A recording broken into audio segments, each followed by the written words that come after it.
Left jab, uppercut, leave you laid out on the floor. Try to duck and roll, hit and miss, now you counting stars. Should've practiced more, should've hit the mask, get out there more. Claim that you're the best. You gotta show me, son, actions over words, baby boy, is you real or what? Talking way too much, world come. Back sports, talking way too much, world come. Back sports, talking way too much, world come. Back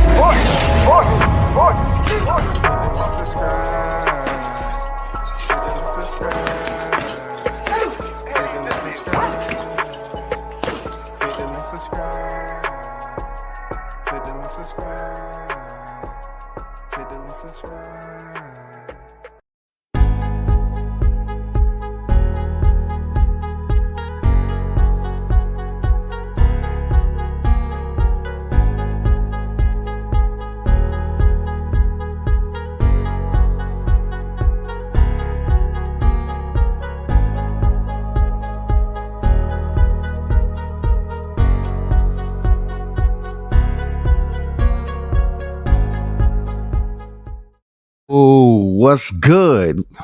Once again, you tuned in to World Combat Sports. Man, first of all, salute to the week. The first day of the week, Monday, man. For those of you that's on the grind right now, got up early. You know what I'm saying? Much salute to you. Hope you did what you're supposed to. Hopefully you was able to make it good. We all talking about the ones that's tied into one of these mysterious commitments called Valentine's Day. You know what I'm saying? But first off, salute to the supporters in the chat, man. Mr. Pass the first on deck this morning. Appreciate you pulling up once again, and everybody else. Man, this is the first time that I've ever did a live and speaking about football. You know what I'm saying? And I'm going to tell you the reason why. But shout out to the LA Rams getting it done 23-20. This Super Bowl was quite different. I liked it, man. You know, I thought politics and the Illuminati and everything was going to come into play, God damn it. For real. I just thought some mysterious shit was about to happen. Because I'm looking at Matthew Stafford and his story.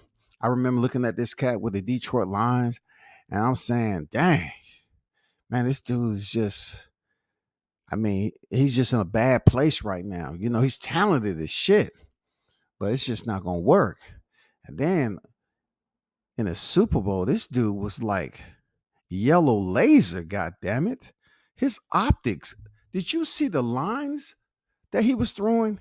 Did you see Stafford's lines, how he was lining up his receivers? Oh my God, this dude was throwing some incredible angles on a lot of his passes. Like the window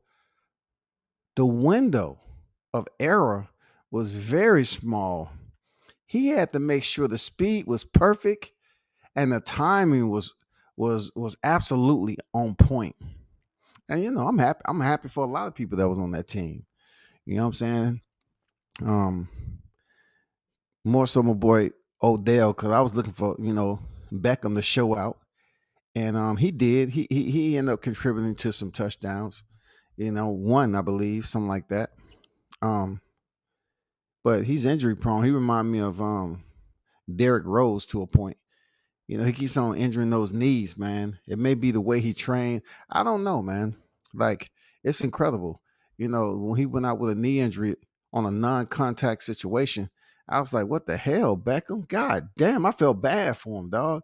Because I know his ego is just out of this world. But when he was injured in the Super Bowl, and then it looked like the Bengals was going to take it all the way home.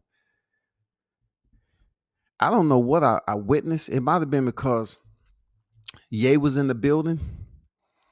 You know what I'm saying? Looking like an Olympic fencer. Ye was in the building with a full-blown black mask next to his daughter, right? And I did a post. Hey, look, it's no longer Ye, it's Yim. It's Yim. Yim is a being from the future. That's what Ye has turned himself into. Like, he's attempted to do everything different. And listen, people. The way what Ye is doing, some of that shit he's doing, y'all, I'm telling you, it's gonna be in the future like that. For real. I'm telling you right now. Some of the shit he's doing right now, Ye, is some of the shit people are gonna be doing in the future. You can already see the shit happening. You can already see the shit happening. But anyway, his daughter is sitting up there. Shout out to her. You know, I'll tell you why. It was the first time that I did a live on Super Bowl. Because this Super Bowl, reminded me of how old I really am in life. The reason why I say that is that I'm looking at cats. I'm looking at Mary J. Blige, Snoop, Dre. You know what I'm saying? I'm looking at 50, Eminem. Not so much Eminem, but yeah, I can put Eminem in there too. All these cats are old like I am now. Like I watched them. They grew up in my era. I grew up in the best. I grew up at the best time, I believe. Like that shit was on fire. The I know Mr. Pass asked me, "Hey, what do you think of this Super Bowl performance versus Prince?" Two different genres of music, and it's according to the flavor of music that you like watching. You know what I'm saying? I mean, listening to. This was a mixture of individuals that was, straight up hip hop. But we all know the symbol Prince.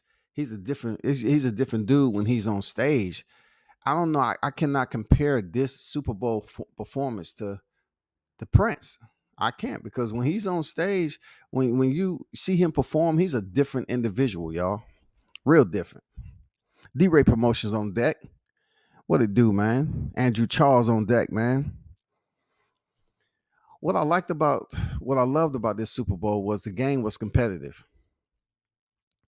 It wasn't too much controversy per se until the pass that was thrown where the Cincinnati receiver, y'all can drop his name in the live chat. I don't follow football like that. But he grabbed the face mask, dog, right in front of the ref. I like, here we go again. It always has to be some type of obvious controversy, and people have to start with their conspiracy theories.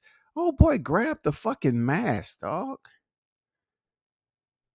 On a receiver that is certified. I mean, on a defensive back.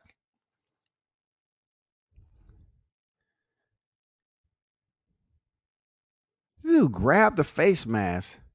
Dude went falling to the ground, and he caught the pass for a touchdown. The ref didn't do anything. If that ain't a pocket full of cash, I don't know what the fuck is now. You can see the guy's head jerk to the left.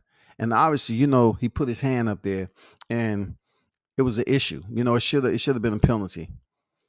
And not to take look, and not to mention that they was just coming off a penalty because they had a player that wasn't dressed come onto the field and celebrate a touchdown, and he wasn't even dressed to play. So with that penalty, they came down there and that happened. So it should have been pass interference, really. You know what I'm saying? On the offense. It should have been pass interference on the offense. But I'm happy for Matthew Stafford, man, from where he came from, the way he's at, being able to get that chip. I mean, when you see it play out like this, you're like, damn, I'm happy. I'm happy for those individuals like Matthew Stafford that was able to finally get a chip. I was real happy. You know what I'm saying? I remember him in Detroit. I was like, ugh, dude, was just, oh my God. That was just terrible. I mean, but did you see the window? The seconds of a window that he had to line them passes up. Laser beam, proper speed. That shit was beautiful. That was beautiful passing by Matthew Stafford. I'm not gonna lie, man. I'm not gonna lie. It was a good Super Bowl. You know what I'm saying? And I had just pulled my bet with somebody. I just pulled my bet because I thought another team was in the Super Bowl. That's how much I don't watch football. I thought another team was in the Super Bowl 3 days ago. And they said, no, that, come to find out somebody else told me that that team is not in there. So I was like, what? Man, I'm pulling my bet from this person I made a bet with. So I call, he's actually in Cincinnati. So I say, man, I'm pulling my bet because, man, you knew that team wasn't in there. And then his team ended up losing. Shit. Man, his team ended up losing, man. The East Coast, West Coast thing is played out. I live in Tennessee, and their influence here is minimal, if not inexistent. Nobody listens to that there. I get it, though. They were in LA.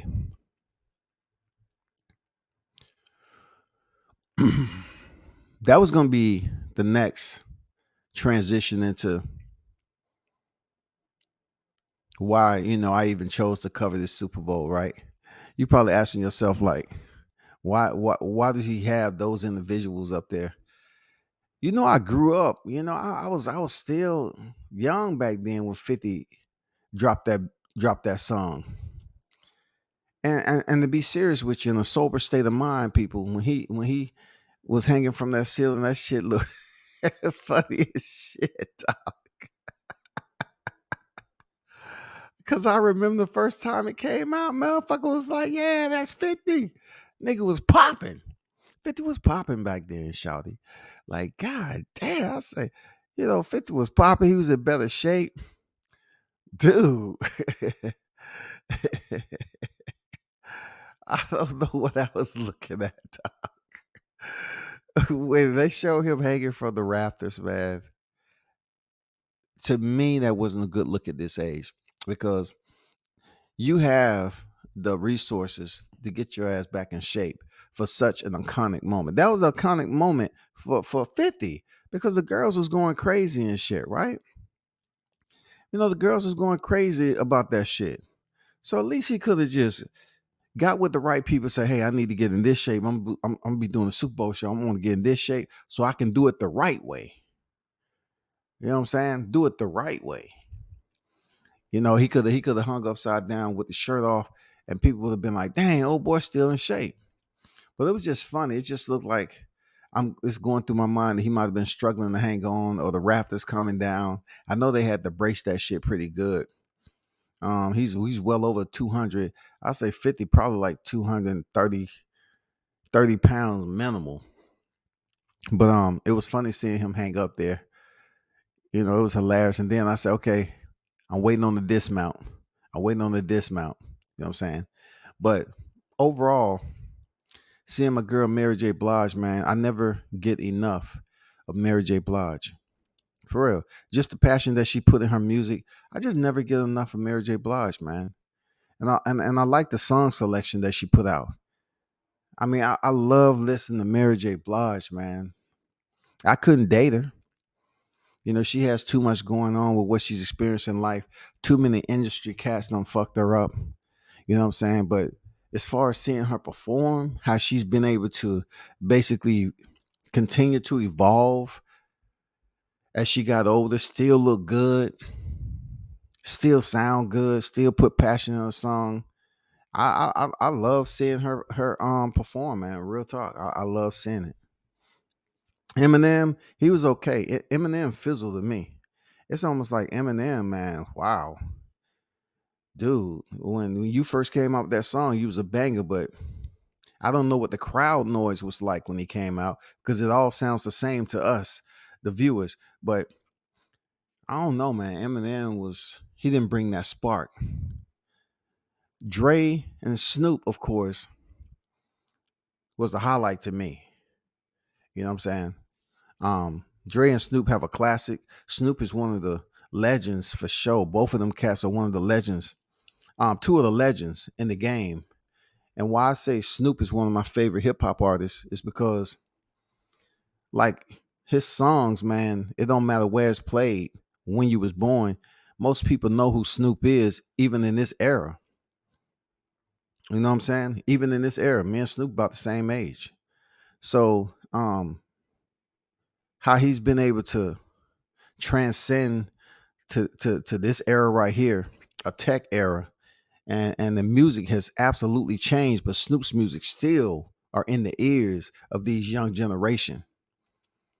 But I couldn't understand why the Super Bowl was promoting the culture like that.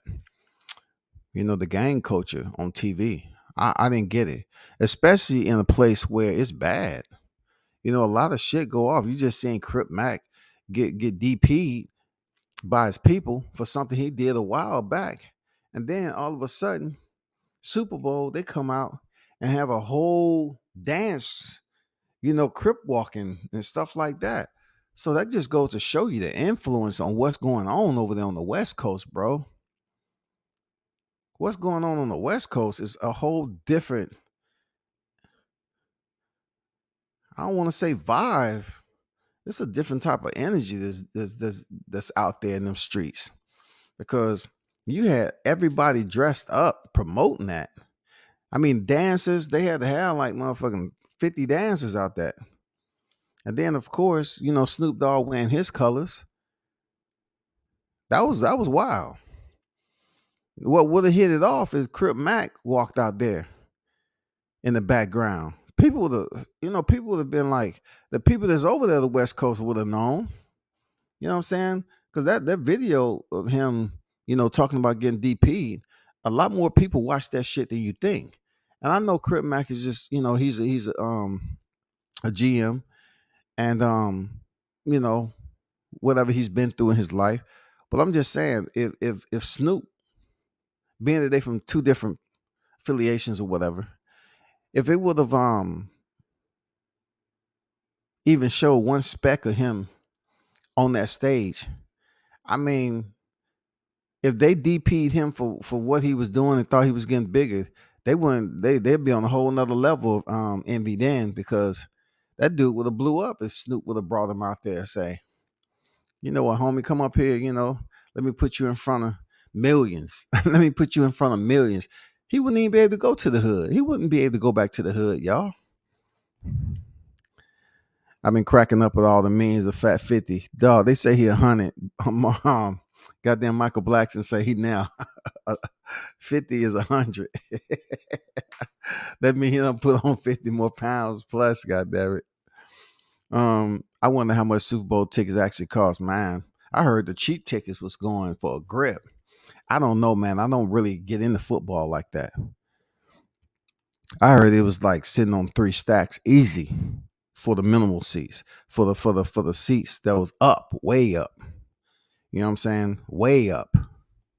I can't see myself paying for a ticket that price to sit that far up just for the Super Bowl. But you know what? I digress, because I don't know. I might have. You know?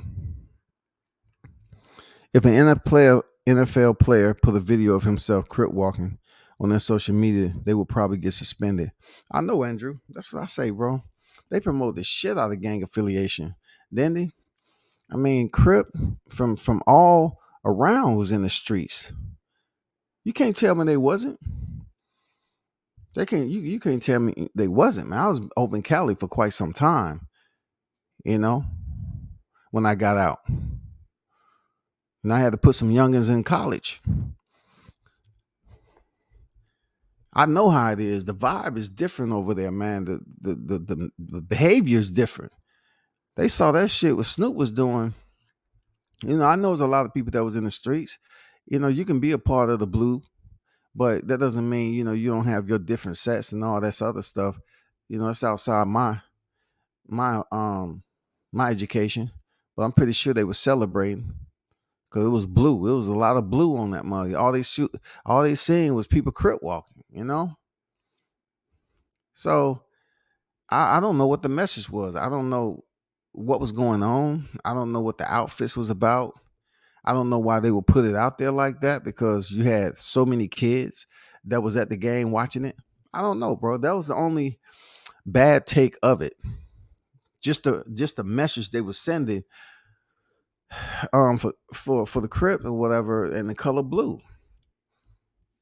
Because you never know, man. The energy that's in an arena like that, with all those people screaming and yelling, doing that performance, you have some kids to get influenced by that and say, you know what, I might want to be a Crip, man. This shit's nice.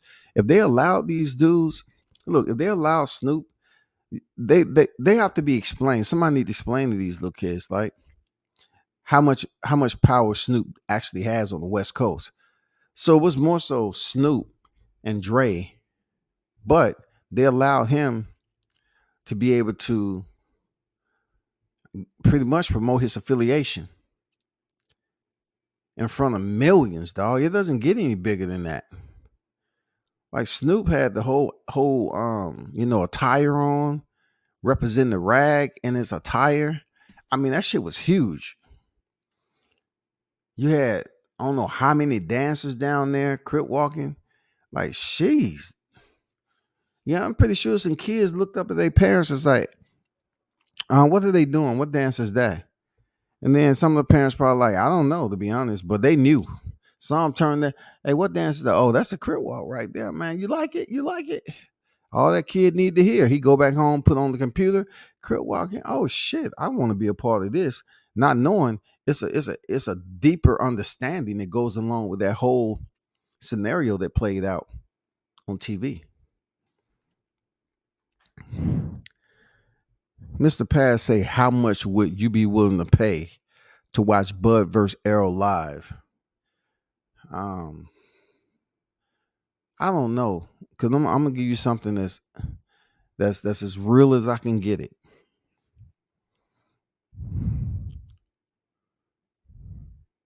Being that I know the inside on how shit work, I will have to take your question and totally answer it outside of the knowledge that I currently have on how that shit works with the ticket prices and everything right now, right? So if I didn't know what I know, putting that aside, and I just have to, say how much I pay for Bud Arrow Live, it would probably be in the thousands. Because for me, I'm gonna be honest, it's not too many times I went to a fight that I sat up in the upper rows. I like to be where everything is at because I want to get some type of media.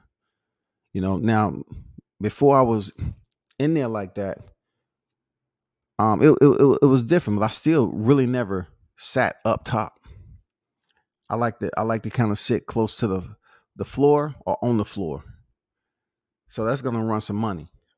I'm not gonna lie, that's gonna run some money. Thousands. It'll be thousands. Period.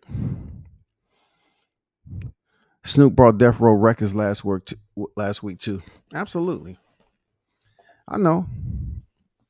But him buying Death Row Records, what was Suge? What was his affiliation? Wasn't Suge a Blood, from my understanding?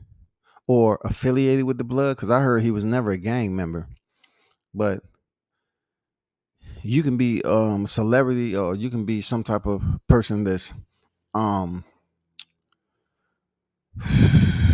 you can be joined into something. However, you know how the extortion goes. You gotta pay the toll to be, you know, close to those individual, whatever. Some call it extortion, whatever the case may be. But many people thought he was part of the Blood, though when I talked to several people, he was never a part. He was just affiliated off his stature. You know what I'm saying? Off his notoriety, being Suge Knight. So him buying Death Row, it's cool and everything. Can he get Death Row popping right now in this era? Absolutely, he can. Absolutely, and that's what's unique about what you brought up, man.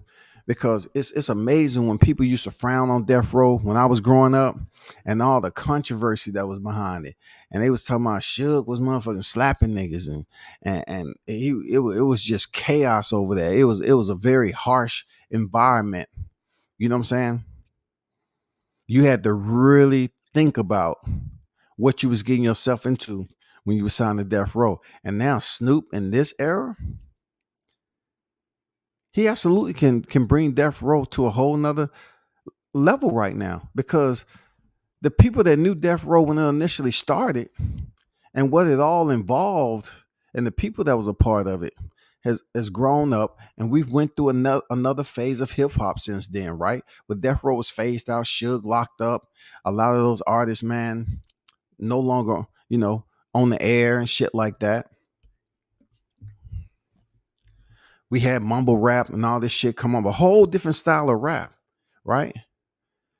But as far as the labels goes, rap needs something refreshing. And people gonna listen to the name and they're gonna say Death Row. It ain't refreshing. Yeah, Death Row is different because it's history behind Death Row. But a lot of these record labels that's out there, man, like I'm not gonna mention the name, but you had all these artists that's dying, and they say, look at all these artists that was signed with this label right here. They all being shot up. They had rights to their they had the rights to their music and shit like that. And all these artists up here dying on that particular label. So with Death Row, the name itself has such prominence in the hip hop industry that right now, I'm gonna tell you that shit can thrive like no other. Death Row coming back, people look at it all different now. Um just like bare knuckles, well, just like MMA. Back then with MMA, they say it was a blood sport. John McCain, he put that shit out, and he was like, "No, don't do that. That's cockfighting. That's a blood sport." And for New York, that shit was banned for a long time, right?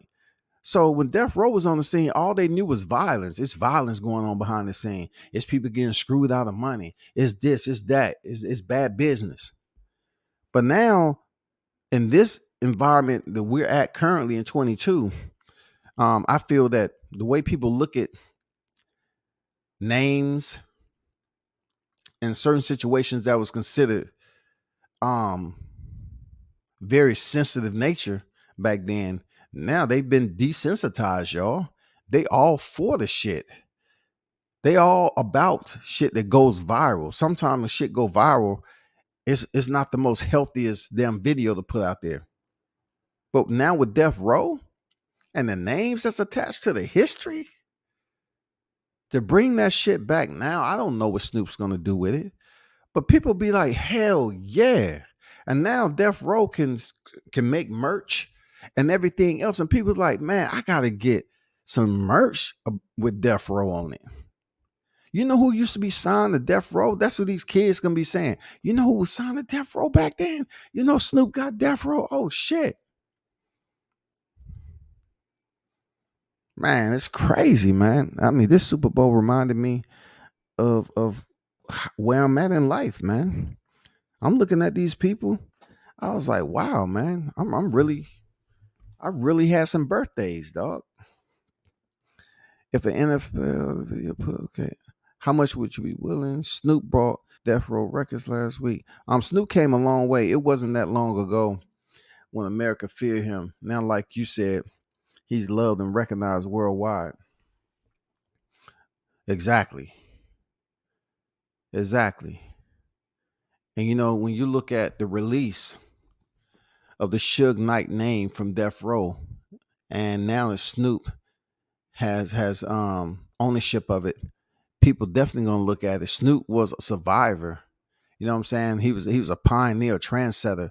It's some controversy behind Snoop too, but Snoop is a legend, dog. Everything Snoop, whenever you see Snoop, you hear his tone, the way he flows when he talks, all that. It's just strictly Snoop D-O double G. You know what I'm saying? That's Snoop Dogg, man. He's one of the only rappers like that. The only other rapper that would have had that voice or whatever, that rhythm, you know what I'm saying, that smoothness about just carrying on a conversation was Biggie. You distinctively knew who Biggie was. You distinctively know who Pac was. But with Snoop Dogg, you know who the fuck that is behind the mic. And the oldest he is, when he performed, people still move their head, they bob and shit. They start to dance. They say, "Oh shit!" It's like the old head. This my song right here. This my song, nigga. Old this shit. This my song right here, y'all. Y'all don't know nothing about this. This my song. That's when you got old as shit, dog. Like damn. This my motherfucking song. Every time that beat come on, man, it's a legendary beat with legendary voices on that's rapping on it. You know what I'm saying? Dre, Snoop. It's just crazy, man. You know, I remember the heat on Death Row, like when they went to the Source Awards, I think, and when they made the East Coast West Coast thing, I was like, ooh, this gonna get dirty. It's people gonna lose their life over this shit. You know, they East Coast West Coast beef type of shit. You know, and back then when Suge was really walking the streets like that, people was intimidated. Now, even though some times that they showed him getting slapped, but Suge was an intimidating figure to some cats. You know what I'm saying? But with that, it's always another one that's bad, that's badder. There's another one's that's meaner. It's always another one out here that's about that violence. But when that East Coast West Coast deal popped up, that hey, at this point in time, that's what you see going on, man. Death Row Records, West Coast. How you gonna come up to the West Coast and you ain't talking about Snoop Deal Double G? You know what I'm saying? 50 can only wish. You know, he had the notoriety that Snoop has globally. Snoop is a global legend in hip hop. He's global. This dude can go anywhere. Anywhere. No one's gonna look. I hate to bring this up. It's not like me walking into a media with credentials and then people still having a question. Where you going? Where you this? Snoop goes to that motherfucker. He doesn't have to experience that type of damn, restrictions. He can pretty much step in anywhere and they're gonna give him not even a VIP. They're gonna give him royalty treatment, dog.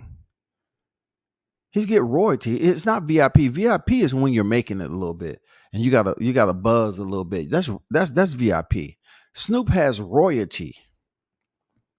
Snoop is doing a show with Martha Stewart, who is a felon. A felon. Snoop was able to get off his. Martha Stewart actually was locked up for hers. Who would have thought Snoop Dogg and Martha Stewart would be doing a show together in business and everything? Damn. It seemed like this dude ain't gonna never be at a position where he gonna be broke. And which he totally go out here and fuck up. Snoop is always gonna have the attraction of the viewers and fans all the time, man. When Snoop passed away, that shit is gonna be bigger than when Biggie Smalls passed. For real. Snoop Dogg is that icon, man. We here on deck. What's good with you? But I agree with that, Andrew.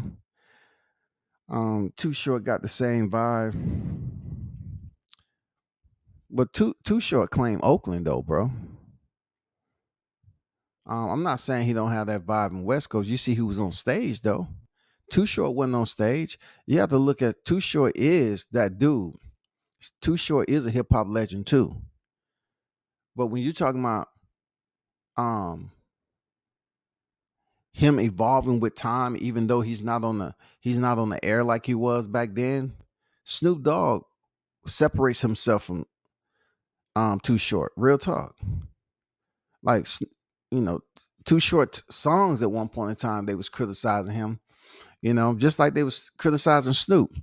But Snoop has evolved to a point where he can damn near play most of his songs, period, and ain't nobody gonna say shit about it. He can promote his gang affiliation, and ain't nobody gonna say shit about it.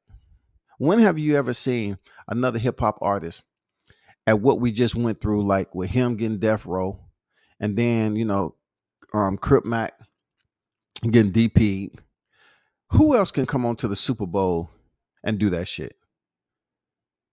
Who can come up here in their colors, wear their colors in front of millions, dog, and have a set of dancers crip walking? Who does that? Snoop, man. And then of course, I had all the celebrities on deck. All the celebrities on deck. But like I said before, it's some celebrities that show up to the Super Bowl, but I've actually seen Snoop like firsthand on one of his business ventures, like with Triller. Snoop Dogg has a prominent role in Triller.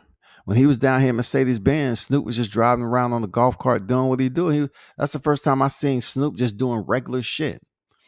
Like he was joking around, he was driving around on the golf court back and forth in the back. Ain't nobody fucking with him. I mean, you can smell weed all over in the Mercedes Benz Stadium. I bet if one of us that was sitting in the stands would have fired up, then get out. That's illegal down here. But goddamn it, if you was sitting down where I was sitting, snapping, getting some pics and shit, that's all I smelled. They was having fun. It was lit down there on the floor. They wouldn't allow media, certain media, to a point because they was acting like, oh, well, it's space and all. How many motherfuckers are down there on the floor? It had to be like damn 150 to 200 people down there. Who were they? It was all the celebs that came in was on the floor. It was no seats on the floor. It was more so like, yeah, you walk in and they had this the setup, the stage, the platform set up for JB, Doja Cat, the West Side Connection, if that's their name, just all these performers where they had these certain individuals that I don't know if they paid for a ticket to be down there on the floor or what. But even with media credentials, I couldn't go on the motherfucker and take pictures. But that is what it is. It was good to be a part of it. And it was good to see this Super Bowl because, I remember these cats growing up. I remember when Snoop was on Martin. Snoop was on Martin, dog. God damn. I remember Snoop being on Martin in a blue jean fit. A full blue jean set, man, wearing blue with the blowout. He had the blowout at that time, dog. This mother had a full blowout fro.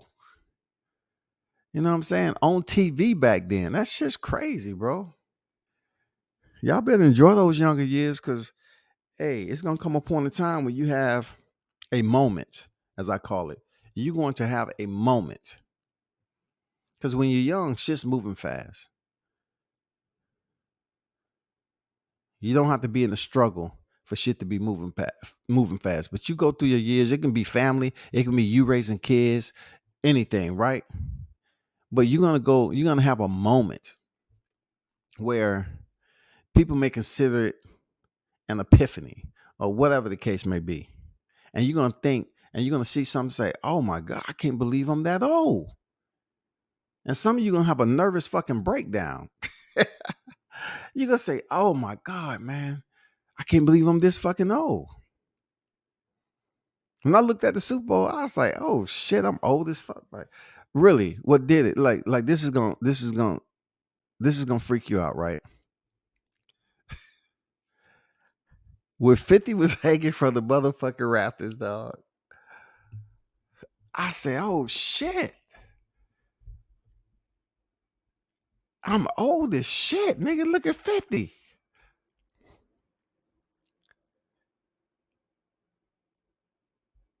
Though, he looks funny doing that. Like, I remember when that shit dropped. And then looking at 50, I say, oh, God damn. And then another thing I looked at Dwayne Rock Johnson. Man, I would just like to have a conversation, but I know I can't. I can't have a conversation with him. You know what I'm saying? I remember when he first came on the scene in wrestling entertainment. You know what I'm saying? How, I was doing my research on The Rock. I was real big into wrestling down here. At WCW at the Omni and shit. Man, I was real big into wrestling entertainment. I grew up with Ric Flair, Arn Anderson, Tully Blanchard, Tully Blanchard, man, the Four Horsemen, period. Oleander and Anderson, all them cats, right? Dusty Rhodes. I grew up with all them cats. So when the Rock Johnson came in on the scene, man, he prior football player, went nowhere close to being what he was now. He had a chest operation to fix his pecs or some, probably insecurity that he had. I seen him become a mega superstar in WWE when he was young. I see him now, no hair, and he's what we call in the fitness world a juice bowl. You know, he's obviously juiced up, and he feels that he has to look a certain way every time he's around people. And most of his roles are that. But if you're gonna be in that role, don't kill yourself. You know what I'm saying? Don't kill yourself, because people look at you and they already know, like, that's a juice head right there. That's a juice bowl, man. That's it. If he is at a point right now where, to me, he's starting to look like them people at I Am Legend, them dark seekers. Dwayne The Rock Johnson looked like a dark seeker. Them cats that Will Smith was freaking goddamn fighting in the movie. And the ones that went up there and removed Fred from the store and put him out there as a trap. Dwayne's starting to look like a dark seeker. And the reason being is because of what he's on. All his pictures. I can get just as big as Dwayne Johnson, right? And without what he's doing. Because some people are genetically that way. I don't see him being genetically that way. For real. He had to do a lot to get shredded and shit like that. But I'm gonna tell you, if when I work out hard, when I was working out back in the day, my arms was huge. Like, I can get pretty big. Motherfuckers say, damn, you big as shit. I'm not an advocate of performance enhancing drugs like that. I never, you talking about the skinny kid who started lifting weights and found out shit. That skinny shit was just a template. It was when I started actually lifting weights, I started finding out, damn, I can get cut up. I can grow, put on mass. When creatine was out, tried that for a little bit, but I was kind of cat that was out on the streets running. I would always be in condition and shredded. Goddamn, it didn't matter when motherfucking summer was coming. I was like that shit in the winter. I look at Dwayne Rock Johnson. I hope he don't die early from the abuse. Because with all that money, it doesn't mean he have the proper people that's coaching him. It doesn't mean that at all. It can be that he pretty much understands what's working for him, and that's what he's on. And he's getting a check every now and then to make sure the levels and shit is good to go. But yet these movie roles are forcing him to look that way all the time, just like Rocky. I mean, Sylvester Stallone. You know what I'm saying? In Rambo, when you see Sylvester Stallone, look, the one check mark I give Sylvester Stallone is that he said he takes HGH. I know probably Dwayne is on HGH. Okay, human growth hormone, which I don't think is a bad thing. It's not as harsh as some of the other shit that's out there. But at least Sylvester say if he can legalize it, he would. So you look how old he was and how shredded he was. It make you think, damn, somebody that old can be that shredded. But with that comes movie roles that they want you to be that way. So you have to continue to look a certain way. Like, Sylvester Stallone being in Expendables and, all the movies he's been in, man. So now The Rock is that dude. Fast and the Furious, playing Hobbs. It's just so many movies that he's been in. Even when he was in the movie with Kevin Hart, I think it was Jumanji, I think. He was still a big dude, but he wasn't shredded. But someone like Rock, and and everyone that's listening, you have to understand when you are abusing performance enhancing drugs, like you see him, loss of hair and everything, your organs is what takes the most of the punishment. Unfortunately, your organs is not viewable to someone who's looking at you from the outside because all they see is motherfuckers big. Oh, okay, cool. Motherfuckers big. They don't see what's going on with your organs.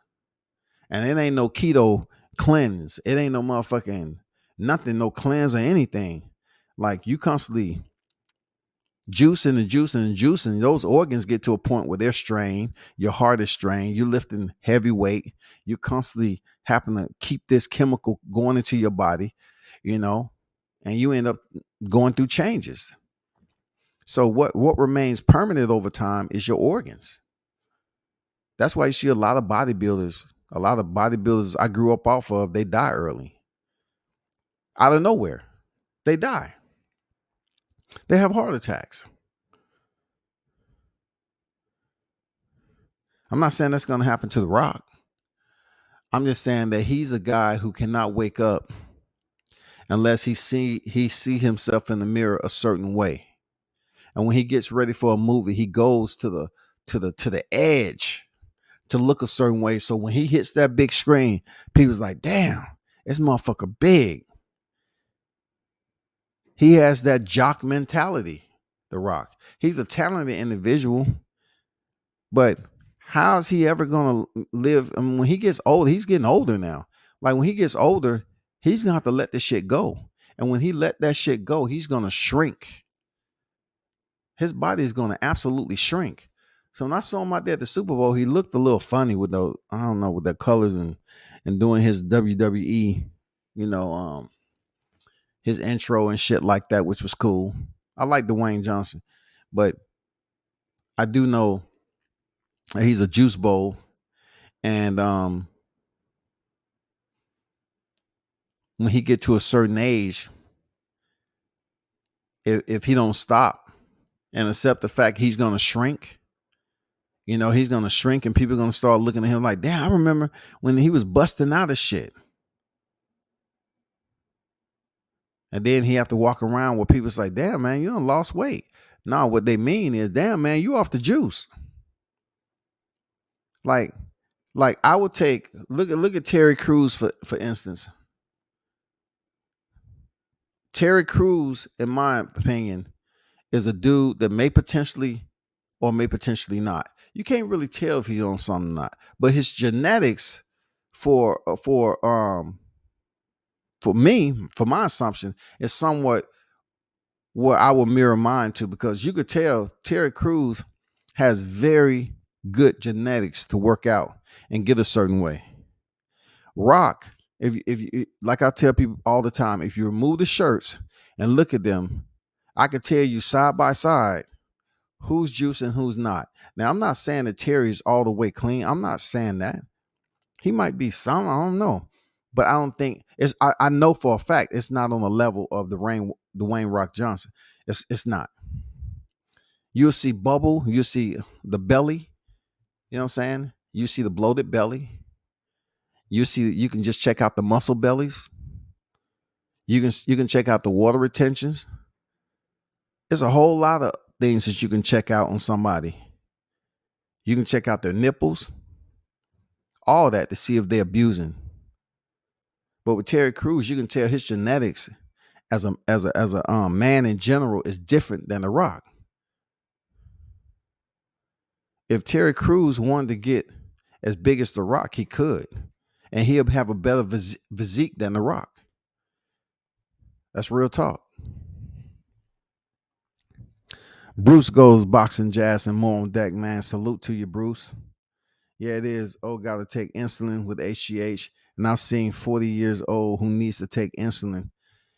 Yeah, man, HGH, the abuse of HGH, it'll give you the results that you want. I've seen people taking that shit. And let's not even talk about the levels when your body become chemically unbalanced and how much health problems that you go through. It's just crazy. Shout out to the OG on deck, Bruce Goes. Synthol, oh man. Synthol is just one of the harshest. Oh my, like that is the case with him on that. I hope he's just not doing that shit solo without really asking questions or having someone that's a physician that he's able to do that. Like a lot of people look at like juice, right? Performance enhancing drugs. In a lot of cases, it's illegal to compete. But you have to look at the NPC and the competitors that they have on stage. Them guys are juicing. Period. I'm talking about bodybuilding. Now you don't have to juice per se to be in the men's physique or the lower class um um competitive classes that they have now. The groups they created over time that's outside of the main primary bodybuilding. They even have a group that's below bodybuilding, and I forgot what it was. I've been on the game now for a while, but I started off on men's physique when I initially started, you know what I'm saying? And going off my genetics alone and knowing how my body reacts to certain foods and certain supplements, over the counter supplements, my shit was my shit performed well. It grew when it's supposed to grow, and when it was time for me to cut weight, I knew what I was supposed to do. But everybody's drive ain't like that, so they cut corners. And when they cut corners, they see faster results. And like Bruce was saying, shit, when you get to a certain point, you have to get things to assist your body to perform naturally, to operate on a daily basis naturally, because you're gonna start going through health problems. Fentanyl, that shit is harsh. Tom Prince just died from kidney failure. Damn. Rock lives on fish and oatmeal. He lives on fish and oatmeal, which is a good protein diet, very good protein. And then people have to look at all the types of fish. You have fish that are thick, that digest slowly, and you have the light fish that will always, it fill you up for only a short period of time, and then you have to eat more of it. You know what I'm saying? That's just the way it is, but it's very, very healthy and full of protein. It depends on what you're eating. Mahi mahi is different than freaking tilapia. Tilapia is different than cod. If you was a bodybuilding and you was in your weight gaining phase out of competition, and you still you picking up weight, you still have to maintain the correct calorie intake, right? You might have no problem, eating some cod, stuff like that. Them thicker fishes. But when you get close to competition, start dropping. You go to the lighter fishes. Fish. I said fishes. You know what I'm saying? But yeah, appreciate that info there, Bruce. The Rock is big, but have ever seen that old picture of him standing next to Charles Barkley and Shaq? They make him look small. Like I said, I would rather have a physique like Terry Crews, because when I was working out, that's what I had. Like my physique, I even work legs too. My heaviest squat was 455. I could have went higher, but I wasn't trying to go higher because I don't have knee problems. I lifted what my body would allow me to lift. I didn't go in the gym. I see it's leg day. I used to treat leg day, man. You know what? I'm gonna do a live on the equipment that I have. I'm gonna do a live on fitness and certain things that people, if they really legitimate going to the gym, that they'll have equipment. Because to me, if you're going into the gym and you're serious about it, you should have a bag with your own equipment. You should have a bag that's not light. You should take a gym bag in there. That motherfucker should be to the point where if an average motherfucker try to pick your bag up and move it away from something, they should be like, God damn, what you got in there? Like tricep bars. You know what I'm saying? Tricep ropes.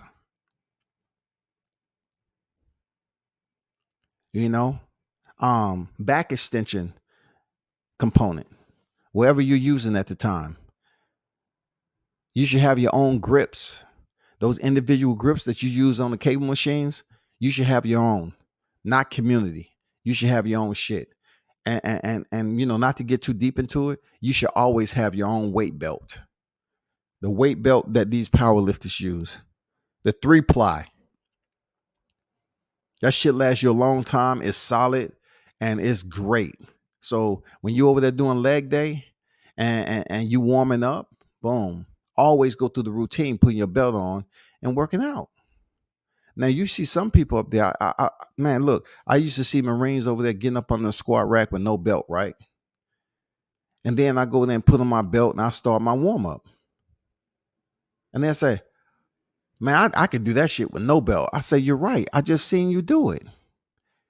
But I'm trying to keep myself injury free because when I start loading these plates on here, I'm really trying to have good form and I want stability. How can I work out and maintain my physique if I'm injured? If my back is injured? So I try to explain to these youngins, like, look at it. If you hurt your back, it takes away a lot of shit. Like I used to work back just as hard as I work legs. Back and legs. I had no problem building chest, but I wasn't trying to be this big chest blown cat. Nah, my back, the wings, the lat span, the true ones that understand the workout, that back. When a motherfucker walk behind you and you got them wings, they like, God damn, that motherfucker big. You look bigger than what you are.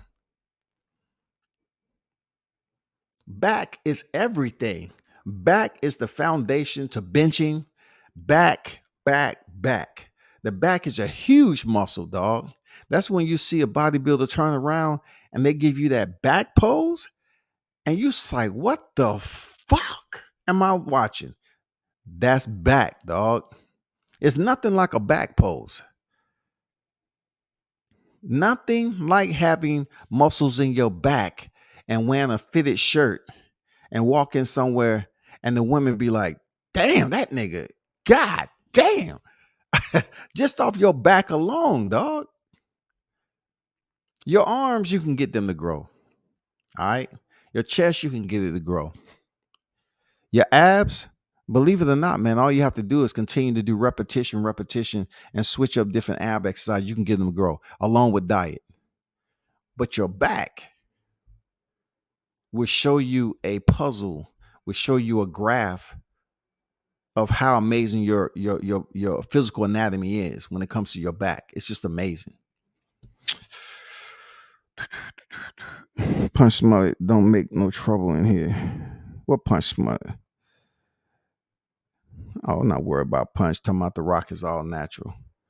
Shit, he might look, just because you eat some all natural food don't mean you all natural when it comes to the size that you at right now. Like people that's in the game, they understand. Look, go to a bodybuilding show. It happens all year round. Bodybuilding shows or fitness shows happen all year round. If you haven't had the pleasure of seeing some of these dudes compete on stage, even though the game has changed now, all right, the bodybuilding game has changed tremendously from the Ronnie Coleman days. You know what I'm saying? I like the physique of Lee Haney, one of the better physiques in my opinion back in the day. You know what I'm saying? Lee Haney.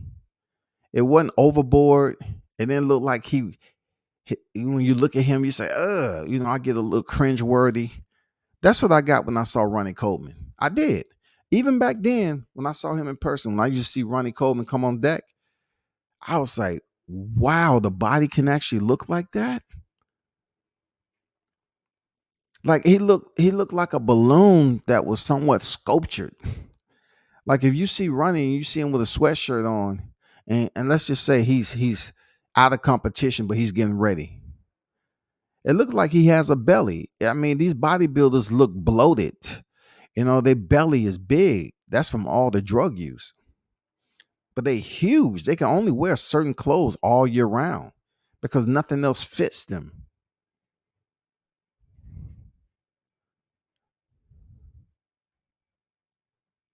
I just saw Rolly the other day, the bodybuilder. He's out of season, of course. He looks like a balloon. This dude is fucking. I remember Rolly when he first started off, dog. Let me give you his real name. Hold up, because I've been out the game for a minute. Hold up. let me give you his full name, man. Let me show you who I'm talking about.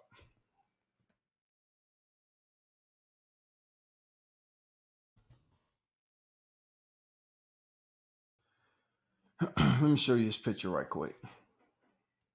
Let me take this Super Bowl template down.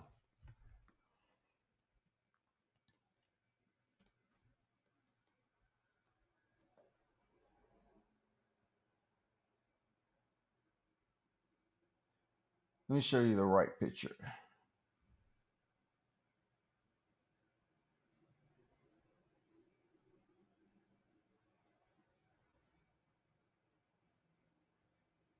He has a lot of pictures out here. Okay, this is one that can get close. All right. Um. Okay, I'm gonna show you two. All right, not to turn this into a bodybuilding off Dwayne the Rock Johnson, but I'm just trying to tell you where we at right now. What I mean off what I know. All right. Let's see. Hold up.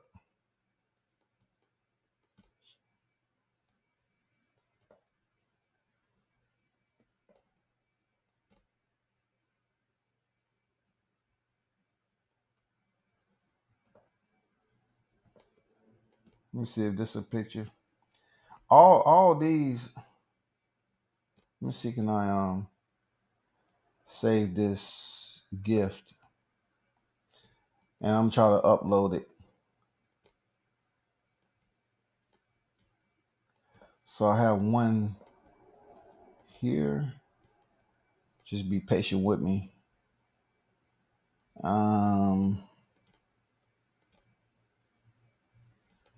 Okay, it might upload or not. Let me see. Now it's not uploading. I know it's a picture out here. Just give me a moment.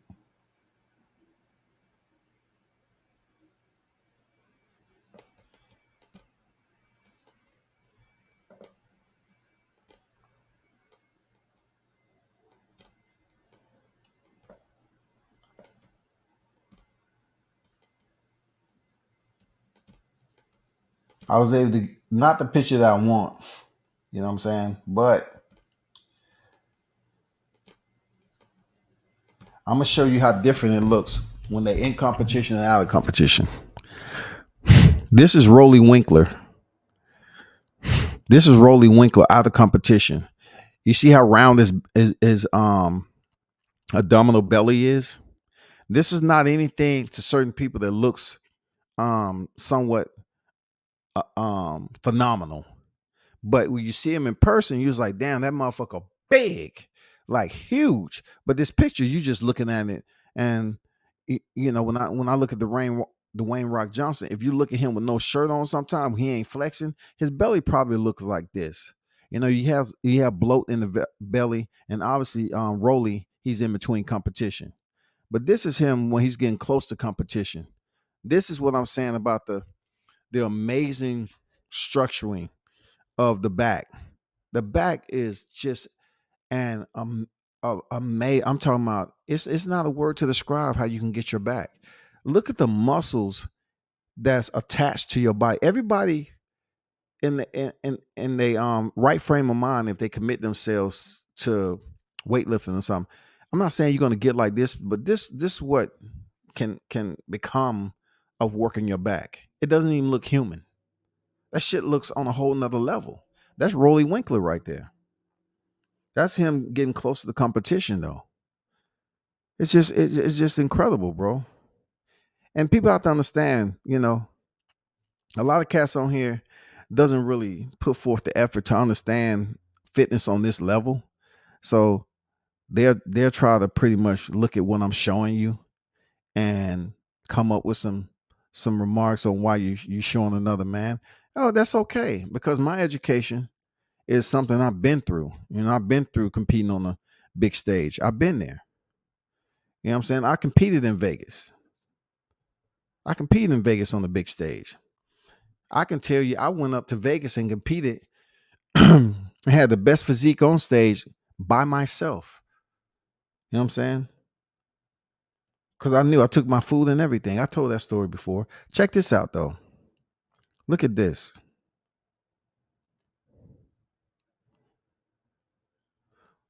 And this what's incredible about that shit. Look at it. Look at that shit.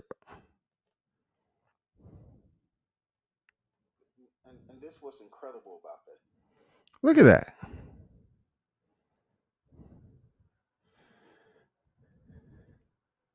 What Rick James say? Cocaine's a hell of a drug. Shit, Pass is too. Look at that shit, dog. Same person. That's the same person right there. Rolly Winker is transformed, dog. Rolly is a cartoon for real. You know what I'm saying? Yeah, that Boken stage. There you go, Bruce. The Boken stage. The Boken stage, it allows people to look a certain way that most people say, oh, they fat, they this, they that. Well, the reason why they have bloat and stuff like that, because they have such a high protein intake when they're on the Boken stage, combined with whatever supplements and things they're on. You know what I'm saying? The juice and language of fitness is still considered a supplement. You know, that's a pharmaceutical back. Absolutely, that's a pharmaceutical back. Absolutely. Absolutely, that's a pharmaceutical back. I mean, you look at that shit. How can you think you walking up in Macy's and buying a shirt to fit that? These guys wear sweatshirts all year round. They wear big oversized We ain't talking about double X. We talking about special made merch for them to walk around. You know what I'm saying? That's lats upon lats. That's wings. That's delts, traps, triceps, forearms. Look at his forearms. His forearms is damn near bigger than his triceps, dog. Fitness is amazing art to educate yourself on, because a lot of people would love to take off their shirts at summertime, work through the winter and take them off at summertime and look halfway decent. You know what I'm saying? That shit's tough to maintain. It's tough to maintain without cutting corners for some people,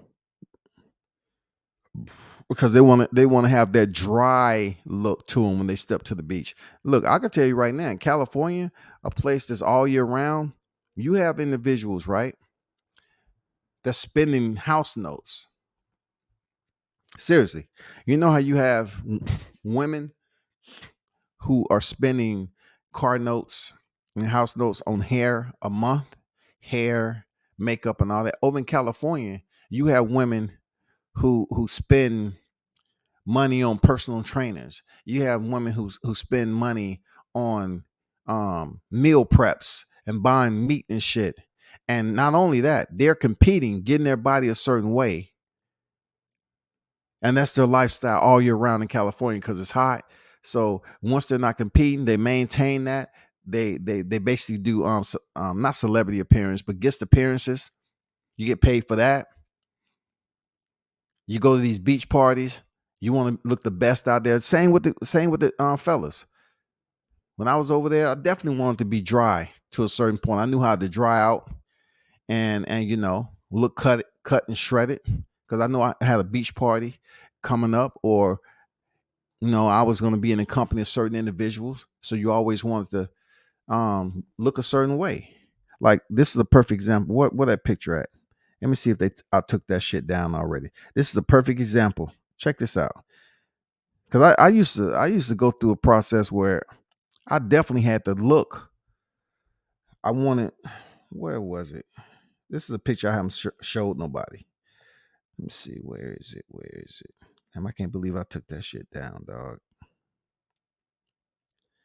Can't believe I took that shit down. I just deleted it too. I just deleted that shit. Damn it.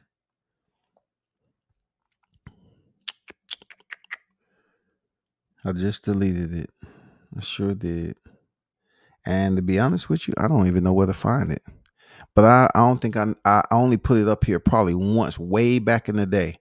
Well, I was just showing somebody, how you work out. Like I think at that time I was explaining the importance of having a tricep rope. You should take a tricep rope with you, a black rope. It's a black rope with extensions on it, like ball extensions on the end of it, a tricep rope. It's one of the most used pieces of equipment if you're just going to the gym. Everybody uses a tricep rope. But you know what? They use the goddamn gym's tricep rope. The real ones that go in there and work out, they have their own tricep rope. I remember somebody told me down here, I had my equipment. I had a extension bar, that's mine, and I had a tricep, an iron tricep bar, and a triangle tricep extension. So I'm putting my equipment on the machine, and of course, you get to a point where somebody's watching. They're waiting to get next up. So when I'm done, I'm taking my shit. I had this lady say, "Can I use that, please?" I said, "Okay, it should be one over there." He said, "Why are you walking off with the equipment?" I said, "Yeah, because it's my equipment." That's how naive people are. They sitting up here saying, "Why I'm walking away with the equipment when I'm using a tricep bar?" And if they see you enough, they get in the habit of knowing. But to the ones, this is say you come in a different shift to work out, because sometimes you work out twice a day. You know what I'm saying? You come in and do some cardio, hit those abs, and then you come back and get your thing. Um, whatever body parts you're working. You can do chest and buys, chest and tries, something like that. And then next day you can do shoulders. And then on a separate day, you do legs. When I do legs, I don't do any other body part except legs. You know what I'm saying? When I was working out quads, hams, calves, I don't have enough energy to do anything else. And then back I usually combine with the arm. Back and tries or back and buys. It all depends.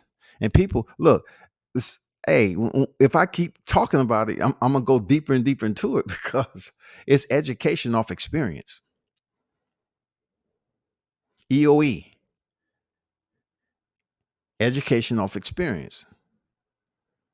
That's what you get when you do anything in life. But with working out, it's something people want to do, but they don't have the experience. And they don't want to ask you for it, dog. I was explaining to the boxer when I was down there. I wasn't trying to upset him, but that's my boy. I was saying, when you're doing squats, man, look up at the ceiling as much as you can. Look up top. Don't look in front of you. Look up. You stay looking up the whole time. You know what I'm saying? When you're doing these workouts back to back,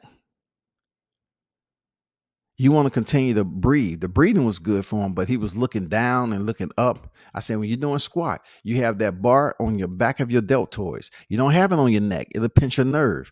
Roll that bar back, look up, take a deep breath, and then every time you explode, you breathe out just like you punching. You don't hold your breath when you're punching. So you just like, it's a little bit different than squatting, but you want to explode with it. But anyway, back to your own equipment. You need your own equipment. Your bag should be a bit heavy to you to put on your shoulder. People are so dumbfounded when you're over there working out and they up here say, "Oh, well, I'm waiting on this piece of equipment." So when I take that tricep bar off, I can tell you I probably had over 50 encounters, easy, just over the tricep rope alone, because people are waiting to use it, because most of them are taken and they're all frayed and shit. They're dirty. Everybody's hand been on them, and they see your shit. They say, "Oh, wow, that's all black. It doesn't look all worn out." This is because it's mine. So when you finish it, I'm talking about, dude, you can do so many exercises with a tricep rope. So many, man. And you be able to work it out. Then you take your shit after you done burn them triceps to the ground. "Hey, excuse me. Can I use that, please? I've been waiting here." "Yeah, there's plenty of them over here." "No, the one you just put in your bag, sir." was like, this is my shit. But can I use it? No, you can't. That's why it's mine. That's why it's mine. You know what I'm saying? Shit. Get your own shit. Carry your own bag. You carry your damn protein shake in that motherfucker. You carry your water in there. You carry, some gum if you need it. Because it's always good to chew gum while you're working out. You don't get your mouth all dry. You don't want to be dumping water, just pushing water down all the time when you're working out. You know what I'm saying? Especially you including the abs or you're doing cardio or whatever. Yeah, man. Anyway, if I get around to that picture, I'll let y'all check it out. Because my triceps, I used to call them jawbones. I wanted jawbones. You know what I'm saying? You wanted the jawbone look when your triceps, when you put on a shirt, motherfucking tricep looked like a jawbone Samson had in his motherfucking hand. Like shit. Let me see, can I find it in my shit? Hold on for a second. Let me see if this motherfucker's in here.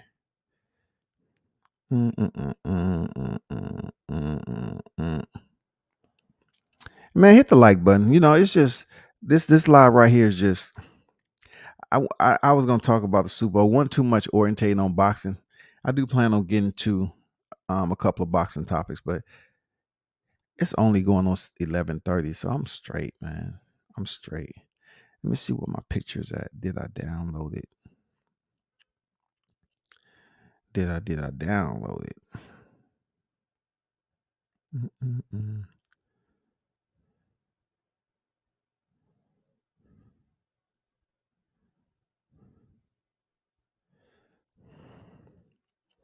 Now that I mention it, I'm definitely. So let me give you a perfect example what I mean by muscle bellies. Okay. Abdominal bellies. And it's muscle bellies too, but check this out though.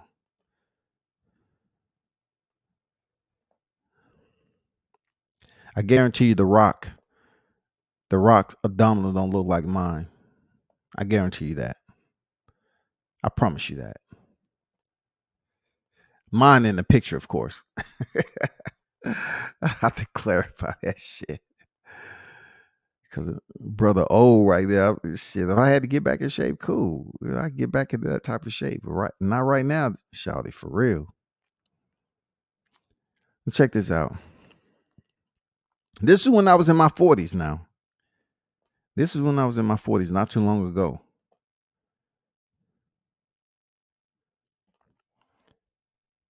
Look, that's just natural all the time dry. Look at the muscle bellies. Ain't no bloating in that. It's no freaking water retention from abdominal to abdominal. And it kind of fades off, right? You can see the oblique areas on the left and right side, how dry they look. That's natural. That's the way I was walking around. This is not even like competition just yet. This is like maintaining a certain weight. You know what I'm saying? You got the center split between the chest and all that shit.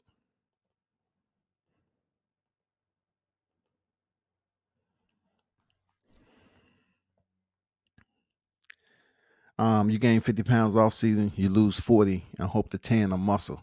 Absolutely. Real talk. Real talk. People don't understand, man, how you can gain 50 and when you lose it, that 50 that you just gained, even though you're looking fat as hell, it changes you chop it down into muscle. And how that is your protein, your nutritional value, your intake. That's how you're able to transform that over to muscle. That shit is incredible. Like when you gain the weight, you still look a little bulk, but you look fat. And you're building up muscle. You feeding those muscles. But your protein diet, your calorie intake is so high that you look a little bit overweight. But when you start to chop that shit down, your diet change, bro. I see pros covered up so heavy in the summer, they so insecure between cycles, I would pass out. I know, dog. Sweatshirt city, ain't it? That's Dwayne Johnson. Look, Dwayne Johnson is probably taking a cutting agent on a regular basis, which is probably tearing him up. I know some days he feel like shit. For real. Dwayne Johnson, he feel like shit because he's trying to look dry. And he's trying to look a certain way in a shirt. There's a way that you can work out and look good in clothes, and there's a way that you can work out when you take that motherfucker off. People look at you like, damn, okay, so and so shredded. If Dwayne takes his shit off right now, they're gonna say, yeah, he's definitely on the juice. The World Gym I train at wouldn't allow you to bring a bag full of equipment on the floor. They would think you were stealing some of theirs. I hear that because there's some gyms that I went to. They wouldn't allow you to bring a bag, but the regular gyms, it was only one point in time where they said you couldn't bring a full bag in there because shit ended up missing. And then of course people complain and they changed the rules back the way it was. You know what I'm saying? Yeah, you're absolutely right. Some gyms won't even allow you to bring a bag, but it gets a little different when you don't bring your own bag. You know what I'm saying? Especially you got lockers in there and shit like that. It gets different. Sometimes you have to go to your locker. If you pay for it, you grab your equipment and go back to use that one equipment, go back to the locker, put it back in there, grab the next piece of equipment and go work out. If you're a real hardcore, you'll go through the motions. Fuck it. You know what I'm saying? Fuck it. Like, okay, outside of your gloves, you doing chest, yeah, you using barbell, dumbbells, you good. But working chest far exceeds just barbell dumbbells. You got to put some cable work in there too. You know, you got to put some cable work in there.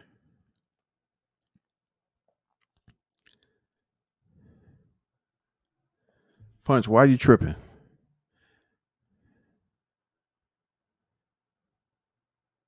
I hate people that hover around. What are you talking about?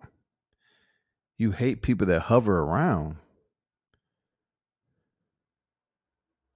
Bro, you disrupting people in my chat, man. I'm not gonna put up with that. You gone. You gone. If we speaking on the topic and someone's providing feedback, you gone, man. There's only so much I can put up with. If you want to went there and just that and the other, do you like female bodybuilding and all this shit? Ain't nobody have time for that, man. I'm gonna block your ass. You know what I'm saying? Obviously, Bruce Gold's been around for a long time. He has his dang depth of knowledge. You feel me? So not everybody's gonna want to hear. Some people want you to come on all the time. Oh, box it, box it, box it.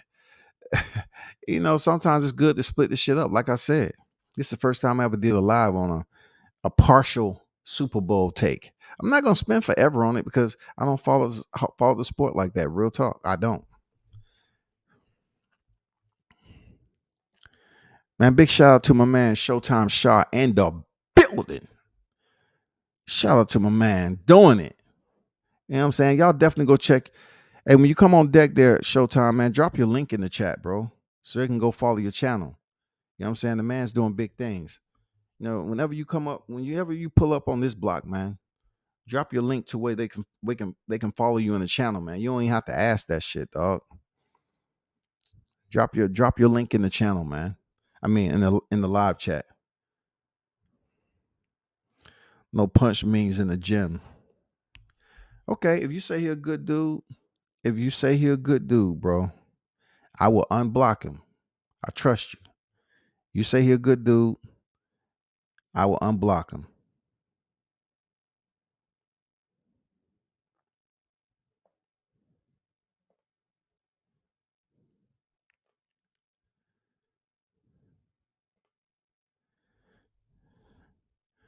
Trust your word on that. You know what I'm saying?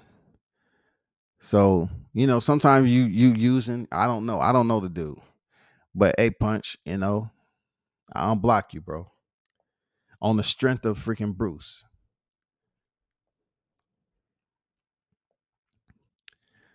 And see, not everybody's gonna do what Bruce just did. Bruce said, "Oh, he was just talking about in the gym." He explained it. He said, "He a good dude." I got respect for Bruce, so I'm gonna be like, "Okay, cool. He ain't bullshitting around." So, that's my fault for Punch. I thought he was trolling Bruce. You know what I'm saying? So, That's where it is. Hey, y'all can click that link, go over there and follow um Showtime Shot News or Sauce Talk, man. Go over there and check them out.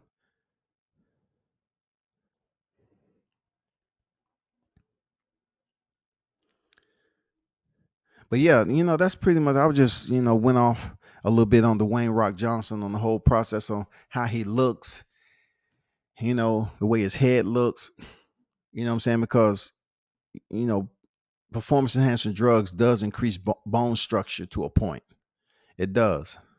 You see some people just look totally different when they on certain performance enhancing drugs. And then a lot of times, according to who you are, your hair falls out. Not everybody, but those individual, their hair start to recede, and there's no way to reverse that shit. So you see somebody, their hair start to fall out and thin. I'm not saying that was the reason for Dwayne, but because even in WWE, he was on the way. His hairline was on the way out.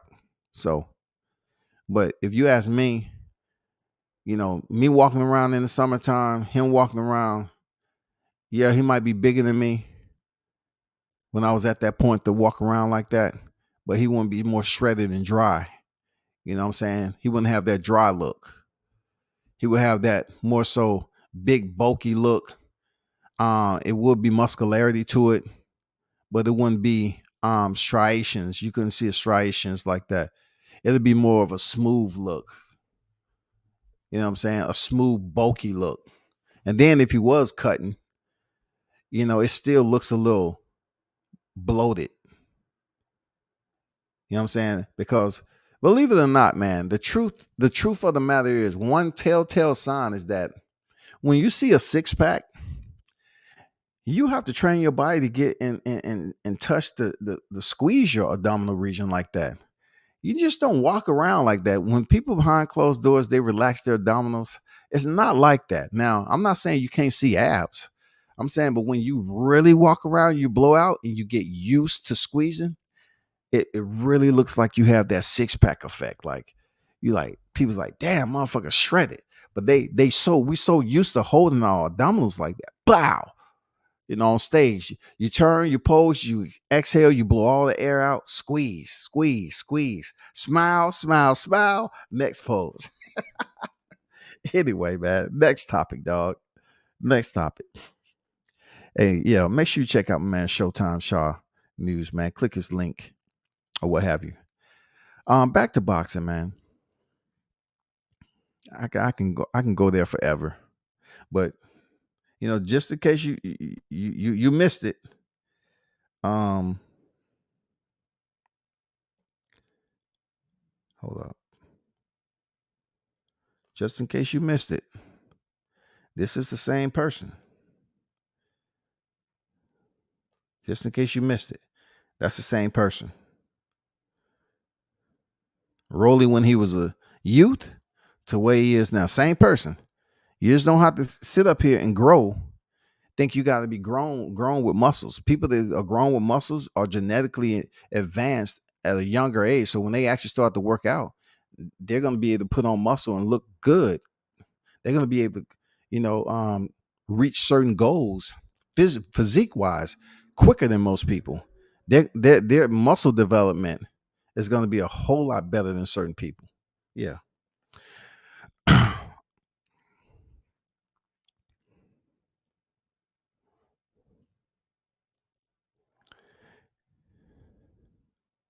So the conversation is being had, right, is about John Ryder defeating Daniel Jacobs. I'm not sure it's the mentality that he had when he was in that fight.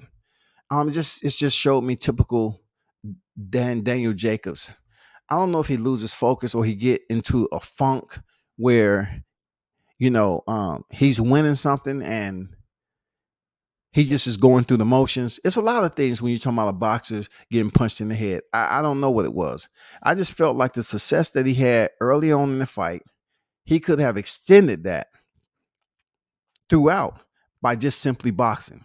Now, why would you choose to engage? Boxers do it sometimes. They fight their opponent fight. Why? Because Daniel Jacobs might have thought, oh, this is an opportune time to prove that I can be much more entertaining than I was with Gabriel Rosado. That's after I fooled the people into thinking that, oh, I'm gonna make him eat his words, and I went in there and it was lackadaisical. You know what I'm saying? It was a very insipid performance. So now he comes over here with John Ryder in a different country in someone else's backyard, and he wants to put on a show. But it seems like he was putting on a show so well that he chose to just basically put itself in reverse and say, well, let me try something different. Even though what I'm doing is working, let me freaking try something different. And that's when he started fighting John Ryder's fight. Now they talking about John Ryder, next opponent for Canelo. How many goddamn opponents is Canelo gonna have pop up on the media, bro? They are absolutely supersizing Canelo. I'm not saying the man does not deserve the attention, but in the grandest manner, there's much more to talk about in boxing. But then I understand why they keep on bigging up Canelo. Because when his name is a topic of discussion, especially the YTC, people tune in to see what's going on. Are they saying something good about Canelo? What's going on with Canelo? Why would we want to see John Ryder fight Canelo? You know, this is going to be the question asked on a lot of opponents that's supposed to be in line. Why do we want to see Gennady fight Canelo again? Like the biggest question, why we want to see Abner Yildirim fight Canelo?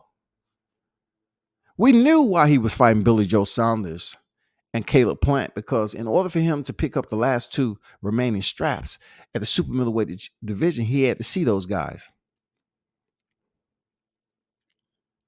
He had to see him. He had already seen Callum Smith, so he had to see the rest of the guys. But now Caleb Plant is at a point where his selection process is just a freestyle type of event. They're not in the undisputed equation, but they will be a part of a defense, whether he chooses to defend the title. John Ryder is not a name that we want to see in defense of. Gennady Golovkin is not a name we want to see in defense of. We would like to see the David Benavidez and Jamal Charlos. We'd definitely like to see that. But the issue that I'm hearing with people is them not totally gathering the pluses and minuses of Jamal Charlo being arrested.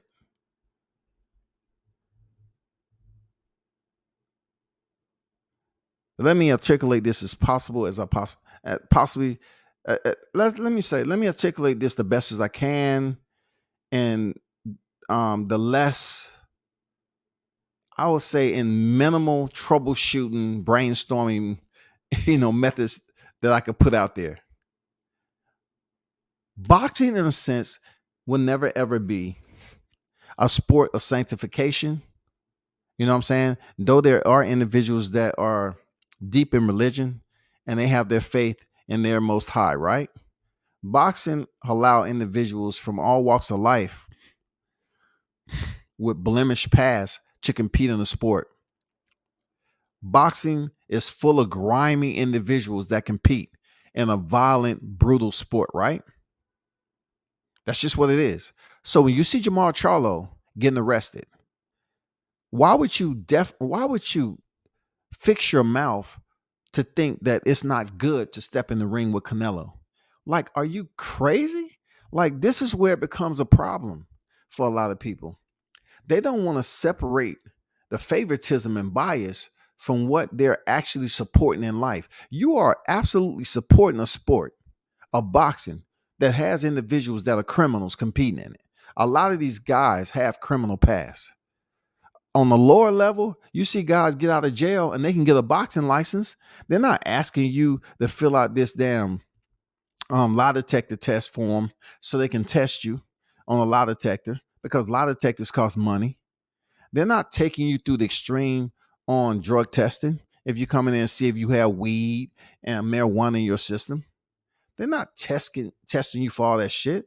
They want to test you to see if you HIV positive. So dipping back over, if the talk of the town was Canelo Alvarez facing Jamal Charlo, and he's now currently arrested and bonded out, this would be the perfect time, on top of the attention that he's getting from being arrested, to make the Canelo fight happen, because people are up here paying attention and knowing the fact that, well, might not be in a good place.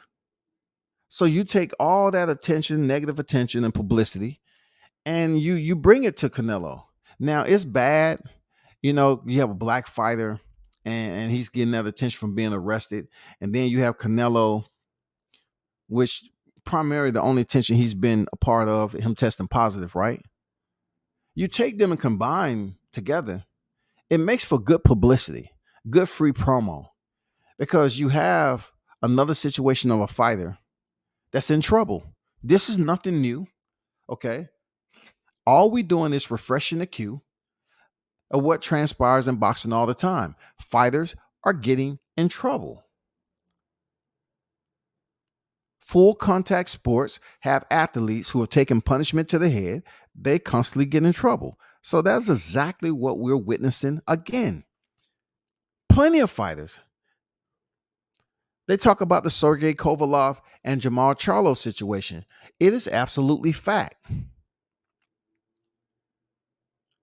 Kovalev was accused. Okay, why wasn't he? Why were they talking about? Oh, no way. We don't want to see this.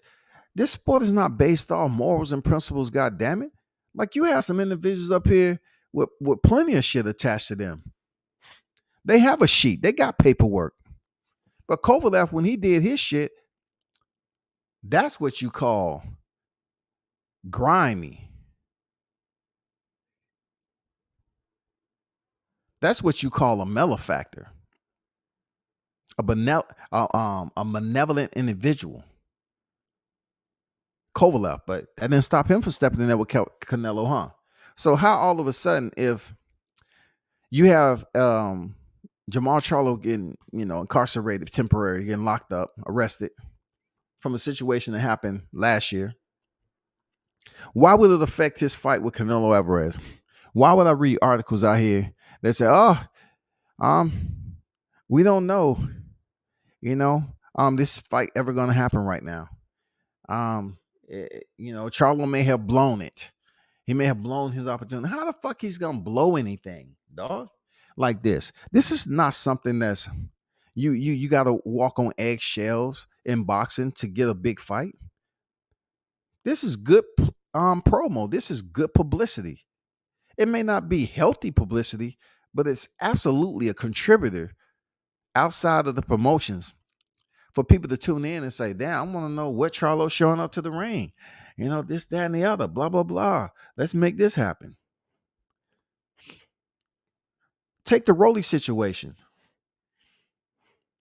They fucked Rolly over because of some accusations that came out on one of the biggest fights of his life. Nothing happened, but yet this man gets no compensation for being pulled from a fight. He doesn't get a stipend. He doesn't get any type of apology stipend, no compensation, reimbursement for fight cap, none of that shit. Now they turn around after the Esau Cruz fight, and now he's gonna get the Tank fight. That's fucked up. So y'all need to stop pretending like Sergey Kovalev didn't get his chance, but yet y'all trying to act like Charlo shouldn't get his opportunity. It doesn't work like that when it comes to boxing. It's a lot of grimy individuals that's associated with this sport. And those individuals are not just the ones who run it, the shakers and movers. It's some of the competitors that's in boxing. You can drop out of high school and go into boxing. You can drop out of high school and go into boxing and make money. Ain't nobody out. Excuse me, sir. Can you come over here right quick? I just want to ask you this question. What's your highest education? Middle school. Oh, sir.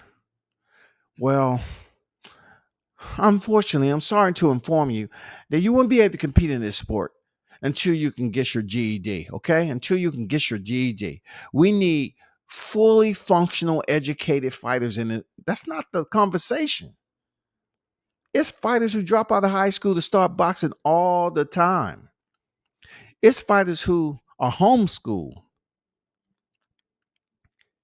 that you don't know when they get their dang GED. Long as they training, long as they're in the gym, long as they're making money. So let's not go up here and play. Like Jamal Charlo is one of those individuals that's exception to the rule. He is not the exception to the rule just because he was arrested. Real talk.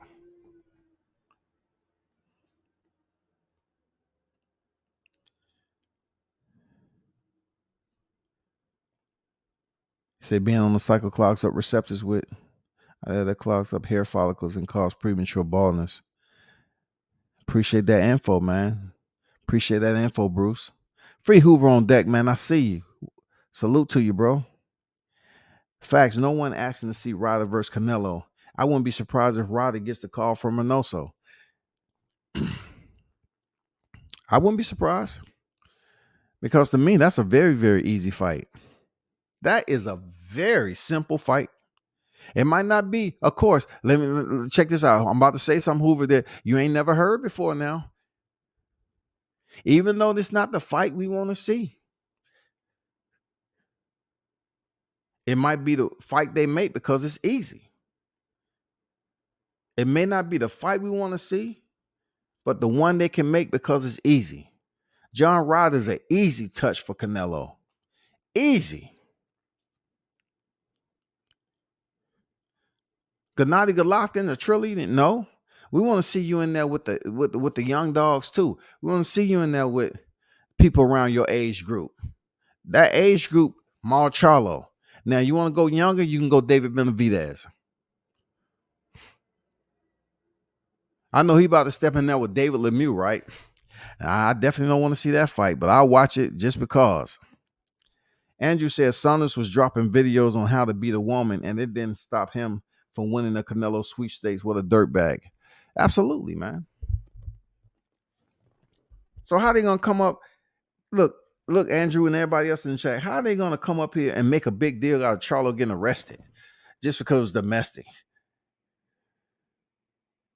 You talking about? Okay, both of them fucked up between Canelo and Billy Joe Saunders, but if you want to weigh in on what was more fucked up when it comes to physical shit, well, Billy Joe Saunders was punching a bag and explaining how to inflict damage on a woman, whereas Sergey Kovalev demonstrated on an actual being, which was a woman, and I believe a dog was included. I don't know if the dog was male or female, but I heard the dog got his ass whooped too. So you talking about somebody who put hands on a woman and a dog or whatever, and then you have an individual that did a video and was making light on how domestic abuse on a woman should be carried out. And not only that, y'all, they went up there and took his license as if, oh my God, they suspended Billy Joe Saunders' boxing license. But yet, when it was time to fight, his license came back into view. Mr. Saunders, I was wondering, can you be down here at around 15:30, 15:45 for you to pick up your license? You know, we have to start doing the contractual signing and everything and the documentation, the final documentation for you to step in there with Saul Canelo Alvarez. You ready, champ? Okay, great. Come on. You know, just talk to Bill. He's at the door. Seriously, man. 2 examples. So why these are 2 examples as to why you shouldn't be worried about what the fuck happened with Jamal Charlo. And you know I don't fuck with the Charlo brothers. I don't, man. I keep it 1,000. I don't fuck with them. That don't mean I'm wishing they lose. I you know, it is what it is. I done seen them too many times way back when stick up for one another, and they're absolutely wrong. I seen them disrespect other black men, and it ain't got shit to do with black. They seem not to have a problem with treating other black men with dignity and respect. So, the YouTube community need to understand, don't get all flustered and upset when a black man like myself say I don't fuck with the Charlos. That don't mean I'm sitting up here saying, well, I want to see him lose. I want to see him lose. I want him to get the fight with Canelo. No, I want to go in there. I want a good fight. I want him to go in there and get the shot against Canelo. Because that'll be the biggest fight of his career. Why not? Let's go.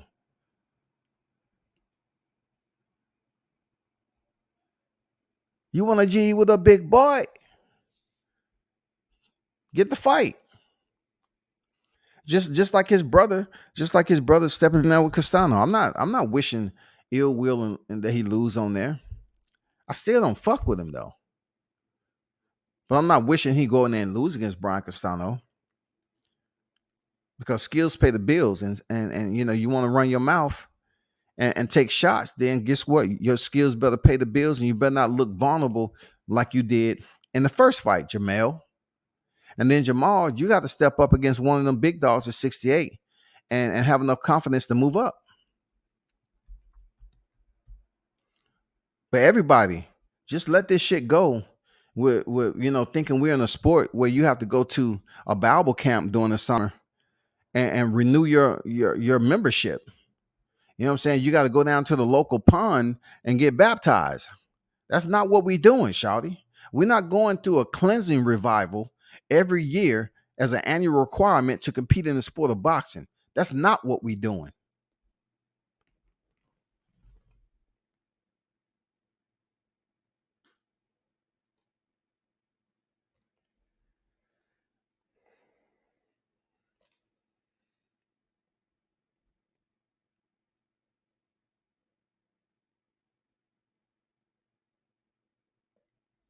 I remember when Deontay Wilder was, the one of the topics every week, like every week, dog, on YouTube.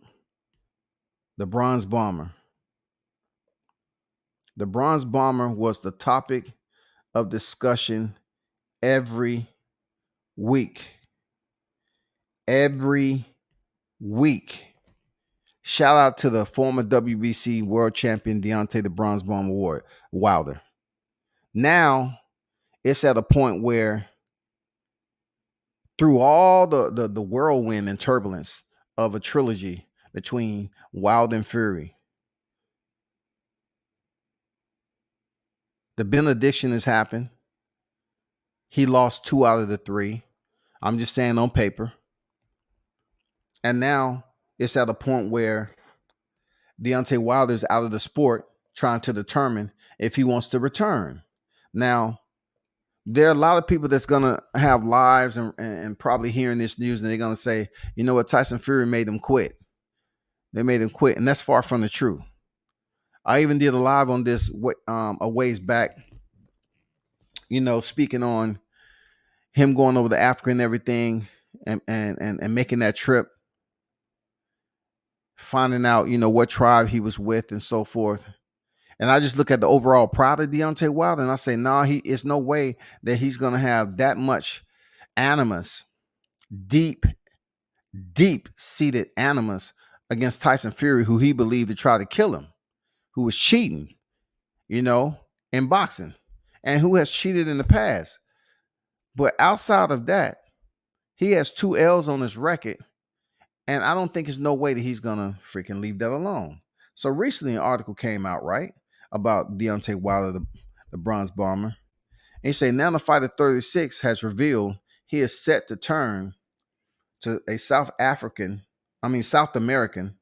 psychedelic brew to help him decide his next steps. A South American psychedelic brew to help him decide his next steps. I'm thinking about doing whatever the name is. I haven't even really looked it up to get the pronunciation, but you know what? Give me a moment because I have time. Let me put this in and find out how to pronounce this shit. because words fascinate. Words fascinate me. Real talk. So let me find out how to pronounce this word. Ayahuasca. Ayahuasca. Ayahuasca. No gato gozaimasu. Even though that's Japanese. Ayahuasca. Okay. Ayahuasca. I'm thinking about doing ayahuasca. That's going to be my decision making process. So I cannot leave y'all hanging. Let me explain to you what ayahuasca is. Let me also educate you and me.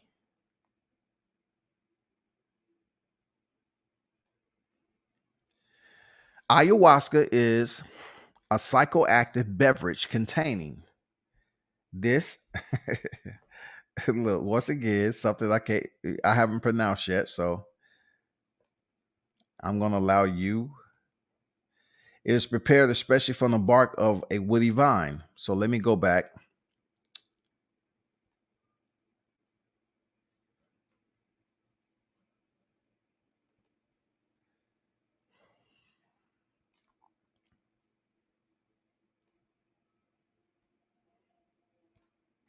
Dimethyltryptamine. The methyltryptamine. Dimethyltryptamine. The methyltryptamine. Dimethyltryptamine. The methyltryptamine. So let me go back. Oh shit! Let me go back to the article. So it's saying I'm thinking about doing ayahuasca. That's going to be a decision making process. Boxing put a bad taste because of what it's done to me. It's dangerous, politics, cheating. I still have a love for the sport, though. Wilder told Byron Scott podcast. You know, doing a recent interview, promoter Eddie Hearns mentioned Derek Chisora as a potential opponent for Wilder comeback, although he appeared to step away from the position not long after. So, I just wanted to make it a point that Deontay Wilder is basically has made up his mind to participate in ayahuasca. So how long this is gonna go and what it consists of, I don't know. I don't know. This is not something I'm educated on. I'll have to read up on it. But my point in bringing up the heavyweight division is the situation that's going on with Tyson Fury right now is just an absolute fiasco. You talk about Dillian White always being so close to fighting for the WBC. Now he has the opportunity after getting his wish, seeing Wilder go in there and put his hard-earned effort, go, fight life and limb, go out on his shield in the trilogy for Dillian White to want to go to court and attempt to emulate the same actions as Wilder. But he didn't win. Wilder went in there with something that was in the contract for him to get a third fight against the toughest opponent that he's been in there with, and he won the arbitration. Dillian White was upset, seething mad that he was getting a raw deal with an 80-20 cut.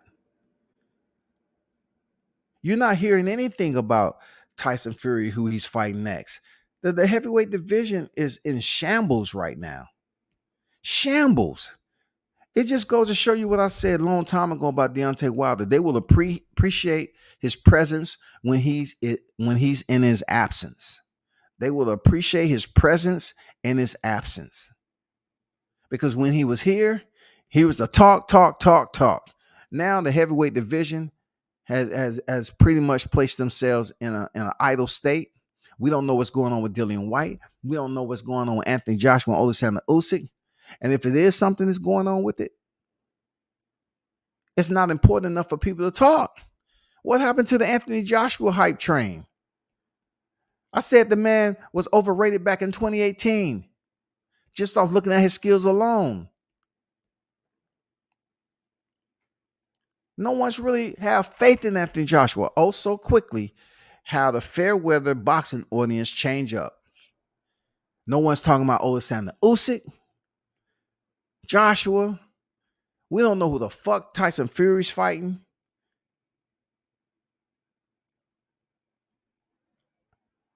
Big change of events, ain't it? Huge change of events. I mean, just think about the way it was this time last year.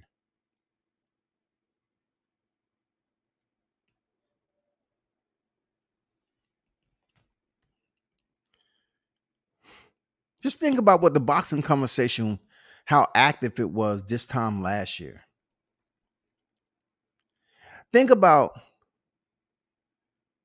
the magnitude of when they stepped in there for the rematch.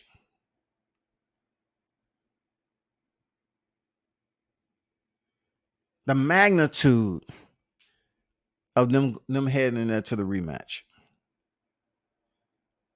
Just think of the post-fight energy of Tyson Fury winning the WBC belt. Everybody was talking about how this looked, that looked, all the videos, the countless videos of the cheating scandal, everything that was copulated in that moment. Months passing by, Deontay, trash star. Deontay, why hasn't he spoken? Where can we find him? What's wrong with Deontay? Will he ever return? Do you think he ever return? Everybody wanted to hear from the champ. Then he comes back. He only speaks to one outlet, LDBC. People are hot, piping mad that he's only talking to them on YTC, right? Has nothing to do with what he has going on. Still sticking to the same story. At that same time, he's saying, oh God, how dare he say this about Mark Breland, this, that, and the other. No defamation lawsuit ever filed. None of that shit. So comes to find out that mid-year, Eddie Hearns want to put out bogus media info. You know what I'm saying? He's putting out clickbait. He's putting out false advertisement saying that Tyson Fury, Anthony Joshua has agreed on a bout. Tyson Fury, Anthony Joshua has I know he said they have agreed, and then I think he said they signed or for the heavyweight unification. All along knowing that Deontay Wilder was actively in arbitration. But they put the shit out anyway. Typical boxing, right? So when it comes out of arbitration and the fight date is made for Tyson Fury and Deontay Wilder, it was so much venom to the buildup of that fight that we didn't hear Deontay say too much more. We saw the videos come out. We saw him and Malik on here. I mean, there was a topic of discussion, right? There's some channels that benefited off that shit that they'll forever have in their archives. You know, you had Deontay on the channel, supporting black media of his choice, and Malik Scott, right? Deontay goes in there and fight a valiant fight, was able to knock down Fury twice, and Fury the same. But he ended up being stopped, right? He went out on the shield like he wanted to in the rematch before Mark Breland threw in the towel. With that said, you know, some praised him for his valiant, you know, his courage and everything, the fight to the end and go out on the shield as a warrior. And that kind of plays into why I'm saying that he'll come back to the sport, because an individual that already took the amount of punishment he did, right, in the rematch, for him to come back to that and revisit that same fighter, Tyson Fury, again, after a person that he believes cheated,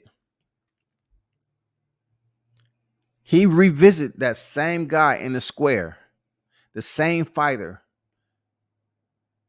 This is not no average fighter. This fighter's big. This fighter's able to box with his weight.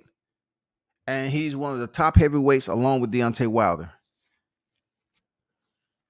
And they go to war. And it was epic. And I mean, it was just so much attached to this fight. To when Deontay Wilder was knocked out face first to the canvas. The hardcore fight fans that say, you know, Deontay Wilder showed his true warrior spirit. He showed his toughness. But the man The better man on that night was Tyson Fury. He was able to close that chapter of the trilogy. He was able to close the chapter. You know, Deontay Wilder could be mad. He can be angry. He can not want to shake his hand. None of that. But at the end of the day, you went out on your shield and Tyson put you on your shield. So it's no less respect when it comes to me of Deontay Wilder and him being stopped. You know, but now it comes down to explaining myself when I feel that a person like Deontay Wilder, his pride, his level of courage, what he went through to get to that point anyway, to become one of the best heavyweights ever. He's not going to leave those 2 red L's on his record forever. He's not going to resurface for an interview with people 10 years from now. And they say, Deontay, I just want to ask you this question. You know, let's take it back to your last fight with Tyson Fury at the time. One of the only boxers on your resume that you had a trilogy with. All right. You had, you know, rivalry, so to speak, short-lived with Bermain Stavern, the first person to go the distance with you. You went Luis Ortiz, but they never developed into a Tyson Fury, Deontay Wilder rivalry. Why did you decide never to come back to the sport after being defeated by Tyson Fury? Why? A person that you said that attempted to take your life in the ring and he was cheating. Why would you allow him to have that, to have those bragging rights, to have that win over you? Why would you not come back to the sport and fight anybody just to say, I'm back. I still got the one quitter hitter. I'm good. You don't have to fight Tyson Fury upon your return. But, you know, it'll be good for you to fight at least other heavyweights that you haven't fought yet. Name Anthony Joshua.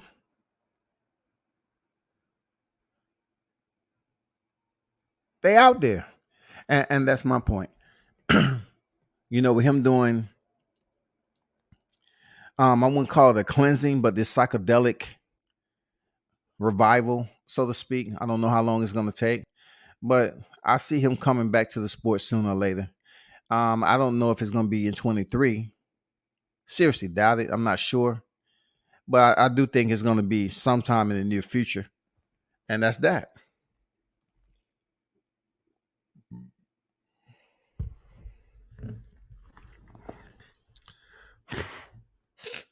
They had that when I lived in Peru. The Indians made it. Okay.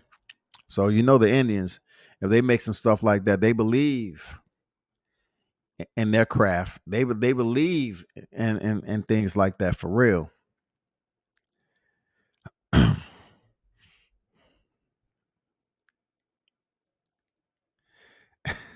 What do you mean talking about myself? Oh, hell no. Eddie the King of Bullshit. Wilder AJ makes so much sense. It does, man. Wilder AJ make a lot of sense right now. Because, you know, back then, I don't know how many groups and how many people were so angry when I was calling AJ overrated. I say now Wilder knocks his ass out. He's just too robotic.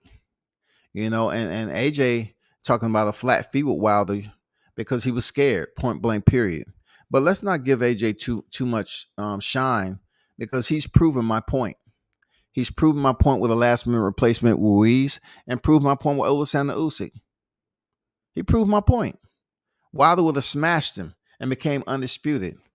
But you know, that shit will ever be in the boxing annals, you know, for conversational pieces.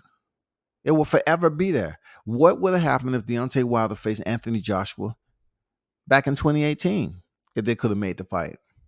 What would have happened? He would have smashed him. He would have been undisputed heavyweight champion. And I wouldn't even really be talking about him coming back to the sport like this because he would have already proven himself. So just say if he would have been, you know, undisputed and then, you know, potentially, go through the process of having a trilogy with Tyson Fury like that, it would have been incredible if he would have kept the belts that long. It would have been incredible, dog. Incredible, incredible, incredible. Moving on from a man, Deontay, the Bronze Bomber Wilder, man. Shout out to Bomb Squad.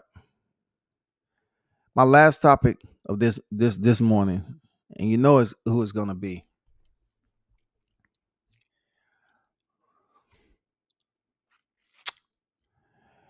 How do I start this catastrophe? How do I start this catastrophe? No,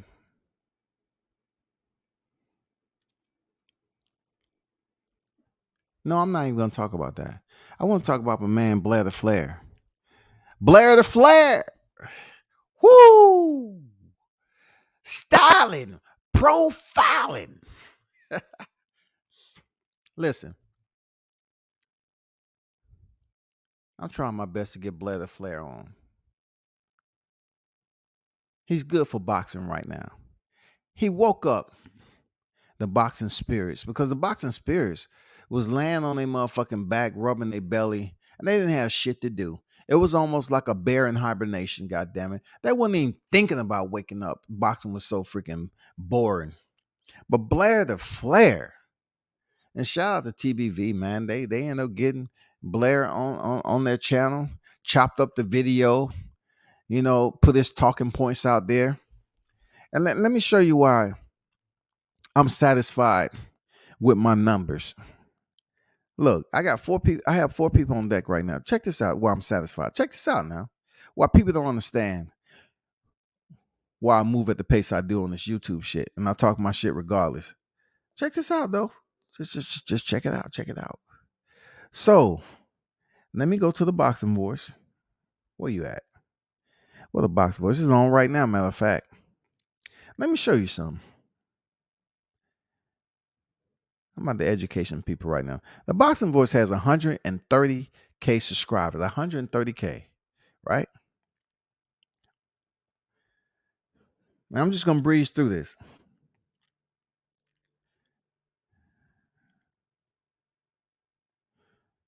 Let me get to the videos with Blair Cobb.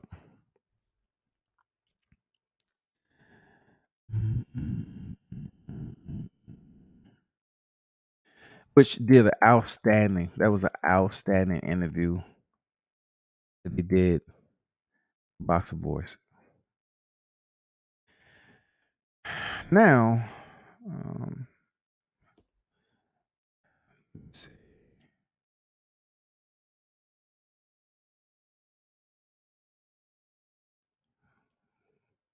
What's going on? Hold up now. Okay. Crawford, I dare you to fight me. Blair the Flair. This is the boxing voice. You want to know how many views it did? 1.9K, which is minuscule, right?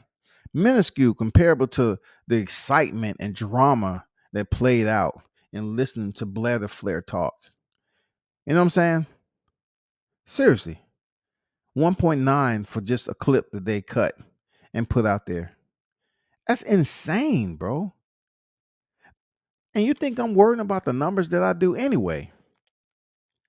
Blair the Flair was out here talking about Jaron Ennis, which was the topic of discussion for a lot of views. Like, I called them out on their bullshit though, because they were trying to bring Jaron Ennis into the equation and do all these damn pointless videos on him when he hadn't even fought anybody. I'm not saying Jaron Ennis don't have potential. I absolutely be capping, but I'm telling you, he hasn't did anything up to this perimeter in his career to cross those battle lines into superstar status. Once again, you heard what I just said. He hasn't crossed over that perimeter into the battle lines of boxing to consider him a superstar.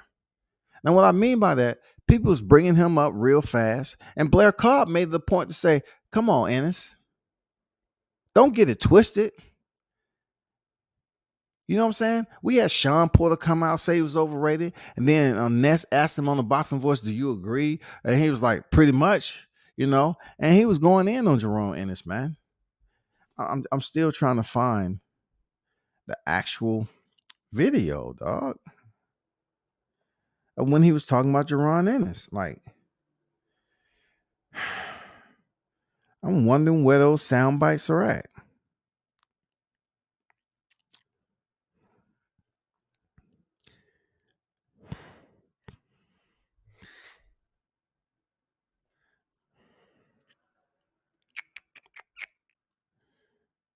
Sean Paul Jerome Ennis boots is overrated.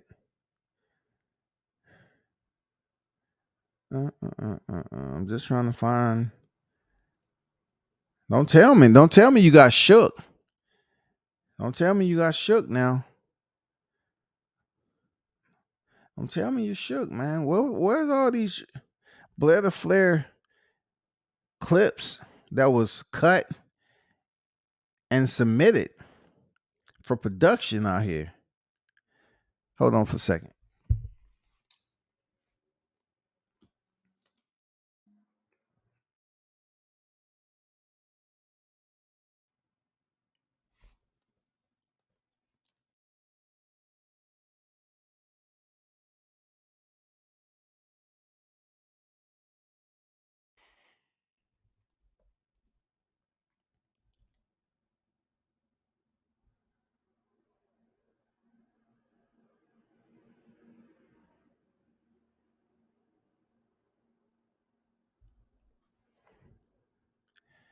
Am I looking at this right? What happened to the Boxing Voice interview where they took the clip of when he was going in on Jerome Ennis? What happened with that? Somebody made a phone call, Shouty? Somebody made a phone call? Am I tripping? Because I don't see this shit no more.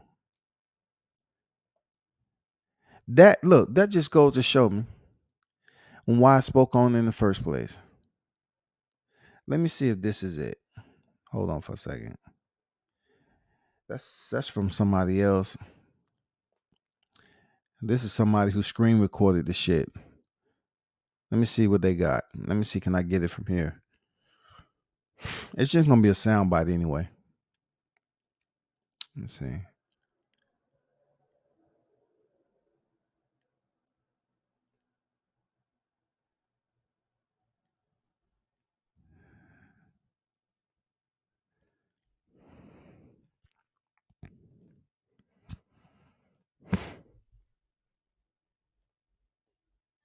About Jerron Boots Ennis. Check.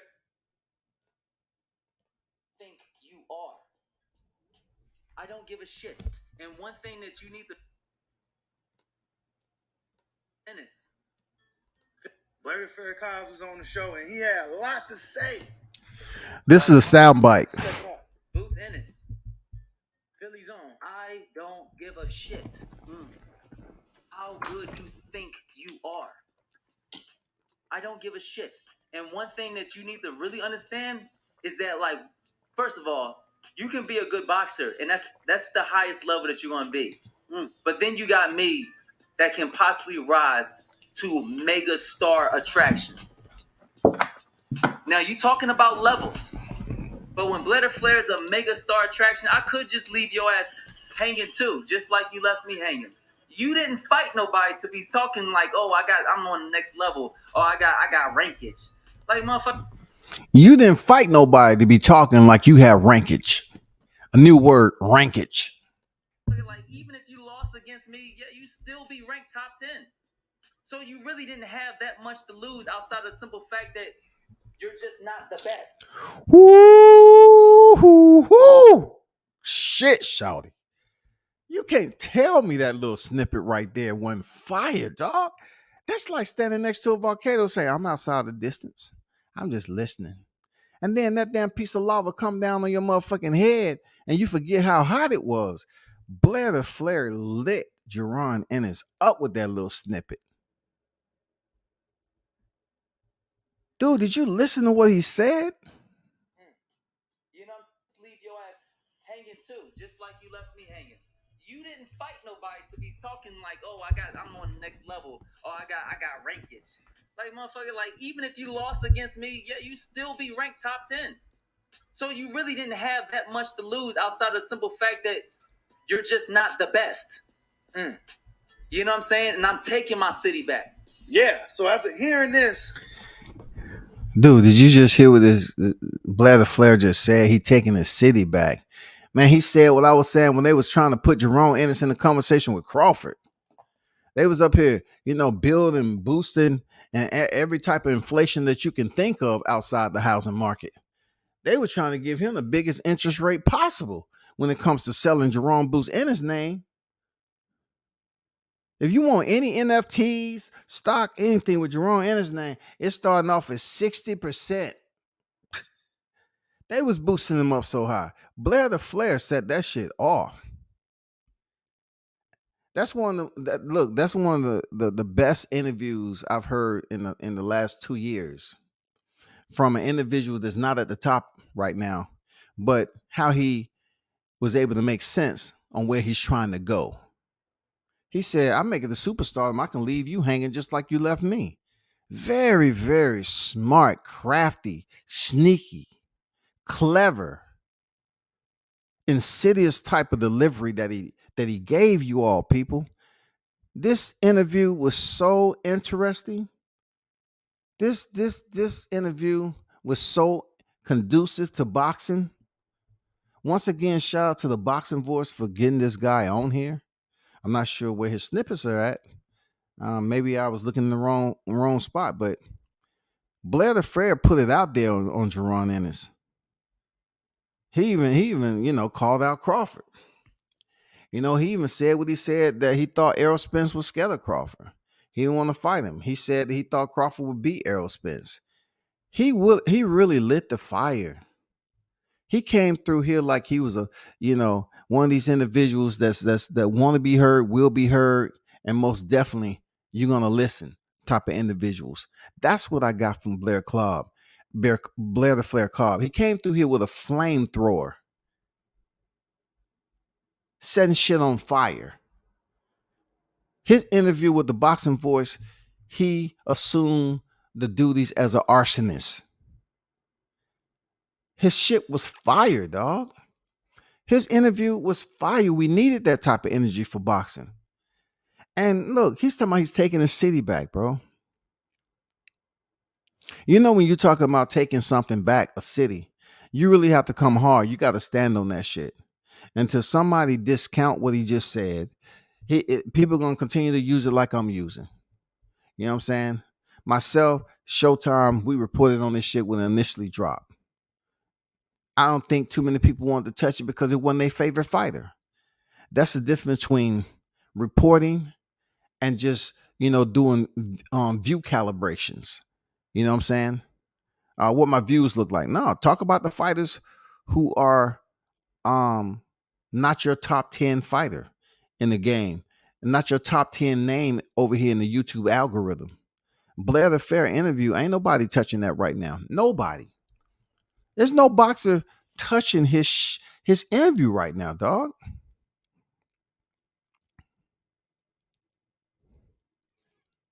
No one's touching this interview, bro. I don't care how you look at it. You didn't hear nigga this, nigga that. The man sat up there and spoke his side of the street on what he thought about certain named individuals in the sport of boxing. He's talked about his hometown guy, and what he did. You have to listen to the whole piece.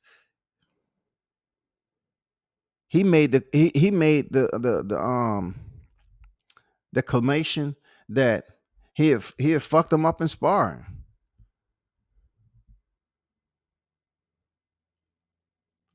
Now, of course, sparring is sparring, but his interview as a whole, I think his interview talking about collectively as a whole, it's some credibility in his trash talking. You know what I'm saying? This man is went through hell in his life. You know what I'm saying? He's been able to survive some moments where others would just crumble. You know what I'm saying? Where others will may not be here to the day. But That probably only made this dude stronger, man.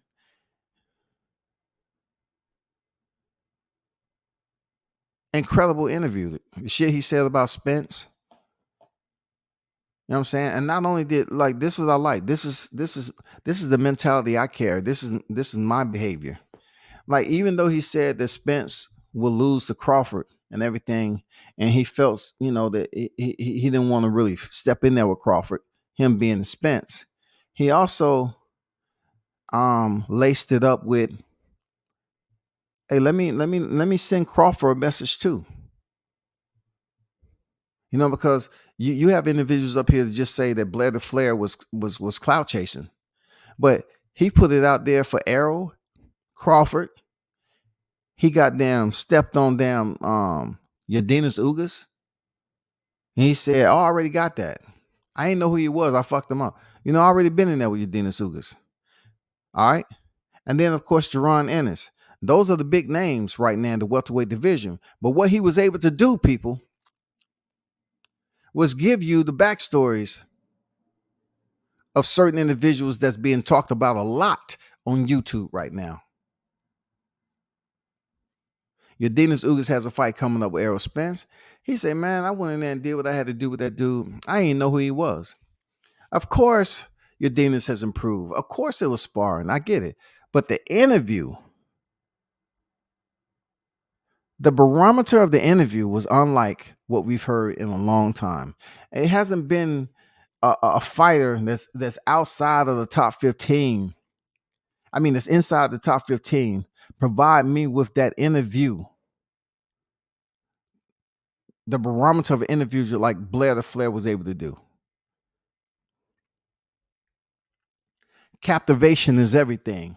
I think Blair the Flair captivated more fans just off saying what he was saying, without actually being in on the stage, that big stage yet, and like that to face any of these big names. I think he captivated. I think he was able to influence a type of gravitation from new fan base. Members that might not have been fucking with Blair, I think they fucking with him now. But of course, at the end of the day, guess what, people? He's gonna have to prove that shit.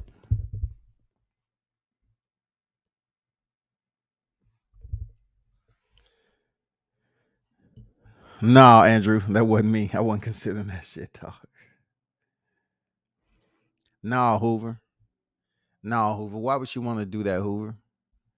You trying to be a accomplice to a motherfucking assault, dog. You trying to be an accomplice to an assault.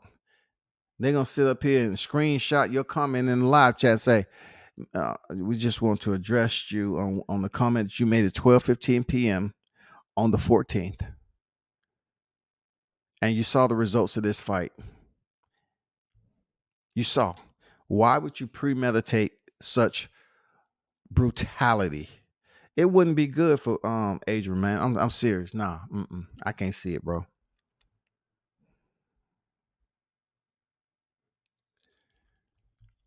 Off topic, what are your thoughts on Ron changing trainers? From what I understand now from reading a little bit more on it, he just was basically saying Eddie Reynoso is too busy to give him the attention that he needs.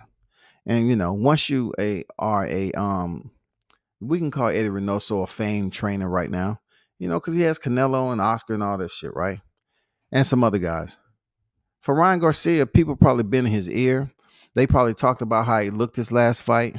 He was probably speaking on his lack of confidence, being in the lightweight division and supposedly being a part of the Fab Five, on the changes he needs to make immediately. And Ryan being the entitled young youth he is, he's probably saying, "Well, Eddie Reynoso don't show me any intention. Eddie Reynoso, he just don't treat me right. Just Reynoso, I just sometimes I don't like that guy, Eddie." And they was like feeling bad for Ryan. It's, "Come here, Ryan. Come here. I understand. You've been through a lot. But this is what I suggest." And they leaned over into Ryan's ear. They say, "You know what? You should change trainers now. Okay, Ryan? Because you are a star, Ryan. Change trainers now." And Ryan Garcia was like, okay. Okay, I'll change trainers. Who do you think I should go to? I think Joe Goosen would be nice. Joe, okay, I have my people look into it, and and I'll give you a decision in 3 days. All right, it's gonna be all right, buddy. You know how they always like calling buddy. It's gonna be okay, buddy. All right, you're gonna be a star. You just need to leave Eddie Reynoso. He doesn't care. He doesn't have time for you, Ryan. Okay, thank you, thank you. I will. I'm gonna. And Ryan got his ass up out of there. I like it.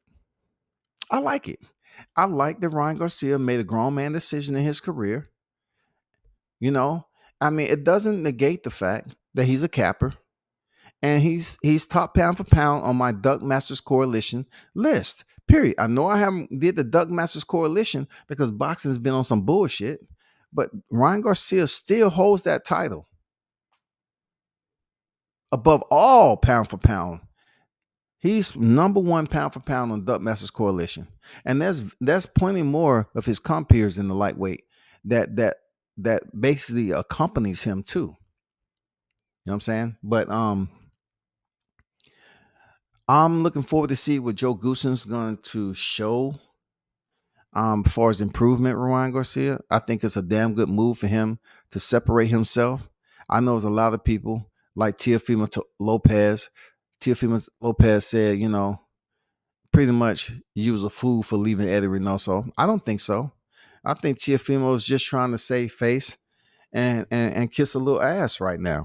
Well, excuse me, with the Canelo brand because they're trying to build him to be the next big thing. You know what I'm saying? Pay attention to what I'm telling you. Pay attention. I told people immediately that Teofimo was going to still be a world champion at 140 and all this other shit. And then, he's done. He's over. Mark my word when I tell you that Teofimo is going to be big. Back to Ryan Garcia. You know, he probably looked at Teofimo Lopez and he said, you know, I'll let him have what he had because I haven't earned in the amount of fights that Ryan Garcia has, he still hasn't been able to accomplish what Teofimo was able to do in 16 fights. You know what I'm saying? Not to mention his next fight being a defense of his title. So he really doesn't have that foundation, or he doesn't have the credentials to speak on Teofimo saying he fucked up by leaving Eddie Reynoso. But for me, I think it's a damn good idea, and that's cool. I still, you know, think Ryan Garcia has a long ways to go before people start respecting him again. He needs to go in there and fight somebody that's credible. And Emmanuel Tago is not the guy. Even though he has one loss, majority of his fights has been in his country. So we'll see how that goes. We'll see if Tagu is able to basically reciprocate the actions that Luke Campbell was able to, stretch Ryan Garcia out, and let's see if the same thing happens. Let's see if Emmanuel Tagu comes in here with a different mindset than Luke Campbell. Because nobody will ever convince me that Luke Campbell followed the orders. And for not. He followed the orders for not. We didn't get shit out of it. Now, if they're talking about Ryan Garcia potentially will have this opponent coming up next, this big opponent in Kambosos, then you can expect Emmanuel Tago to lose. We can expect him to lose. He's going to go in there and be a live body and potentially a knockout. So, you know, Ryan Garcia knocks out Emmanuel Tago, and guess what? He gets to fight with Kambosos. But, you know, with the boxing trickery and mirror etiquette, we don't know what magic show is on deck right now. So y'all just be patient, man. I like Blair's bravado, but in the ring, he looks unpolished. I've only seen him a couple of fights. I get it. And that's why I like what he did. He's going to have to prove it in the ring. Like you said, he looks unpolished. He still has wrinkles. He still has refinement in his boxing game, and he has a lot of work to do. But the only way he's going to prove it to the boxing audience is his opposition.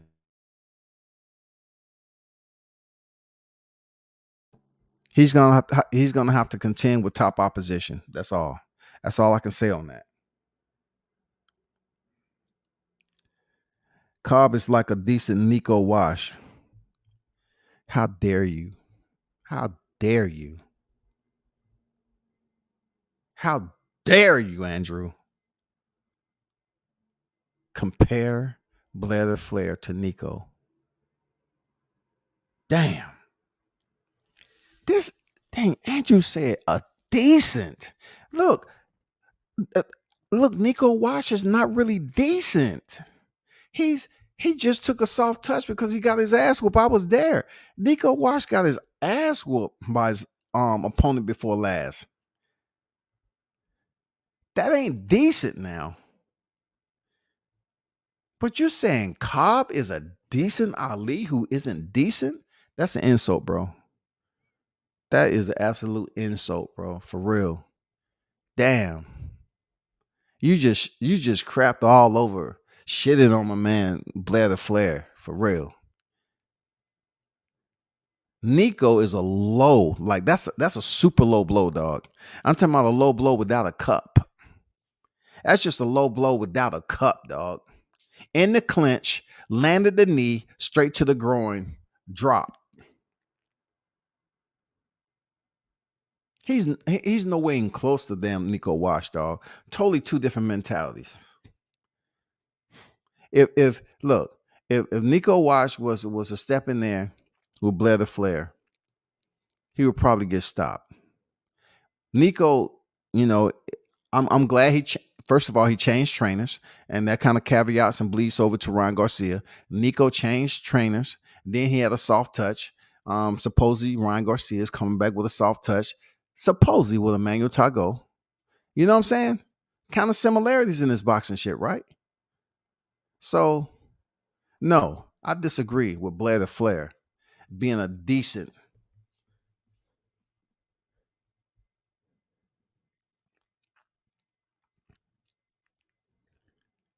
No, you can't even clean that shit up with pine saw, dog. Hell no.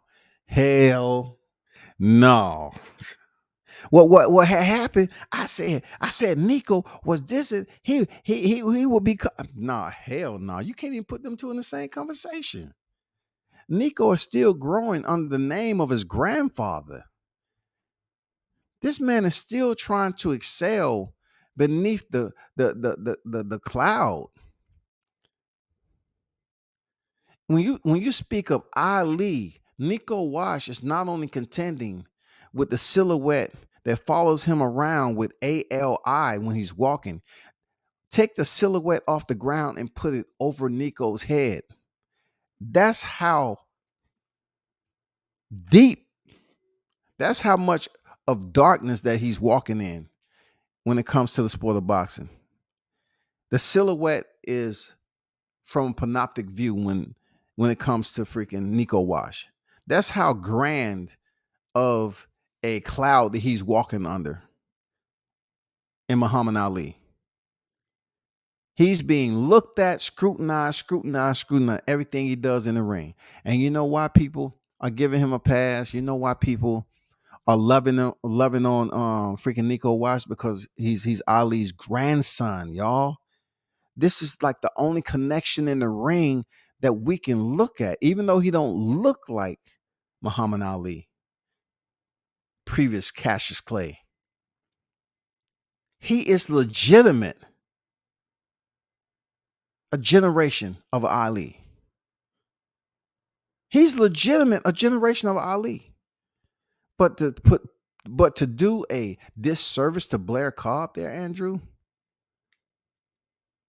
how dare you go there on Valentine's Day and show no love to Blair the Flair, dog. Oscar knows Ryan would never be ready. They keep continuing to milk his ass until they can't. Yeah, hey, why not milk him? You know what I'm saying? They're allowing this man to go back and forth to Hollywood and try to be a boxer. What he's dealing, look, what he has going on in Hollywood is a boxing movie.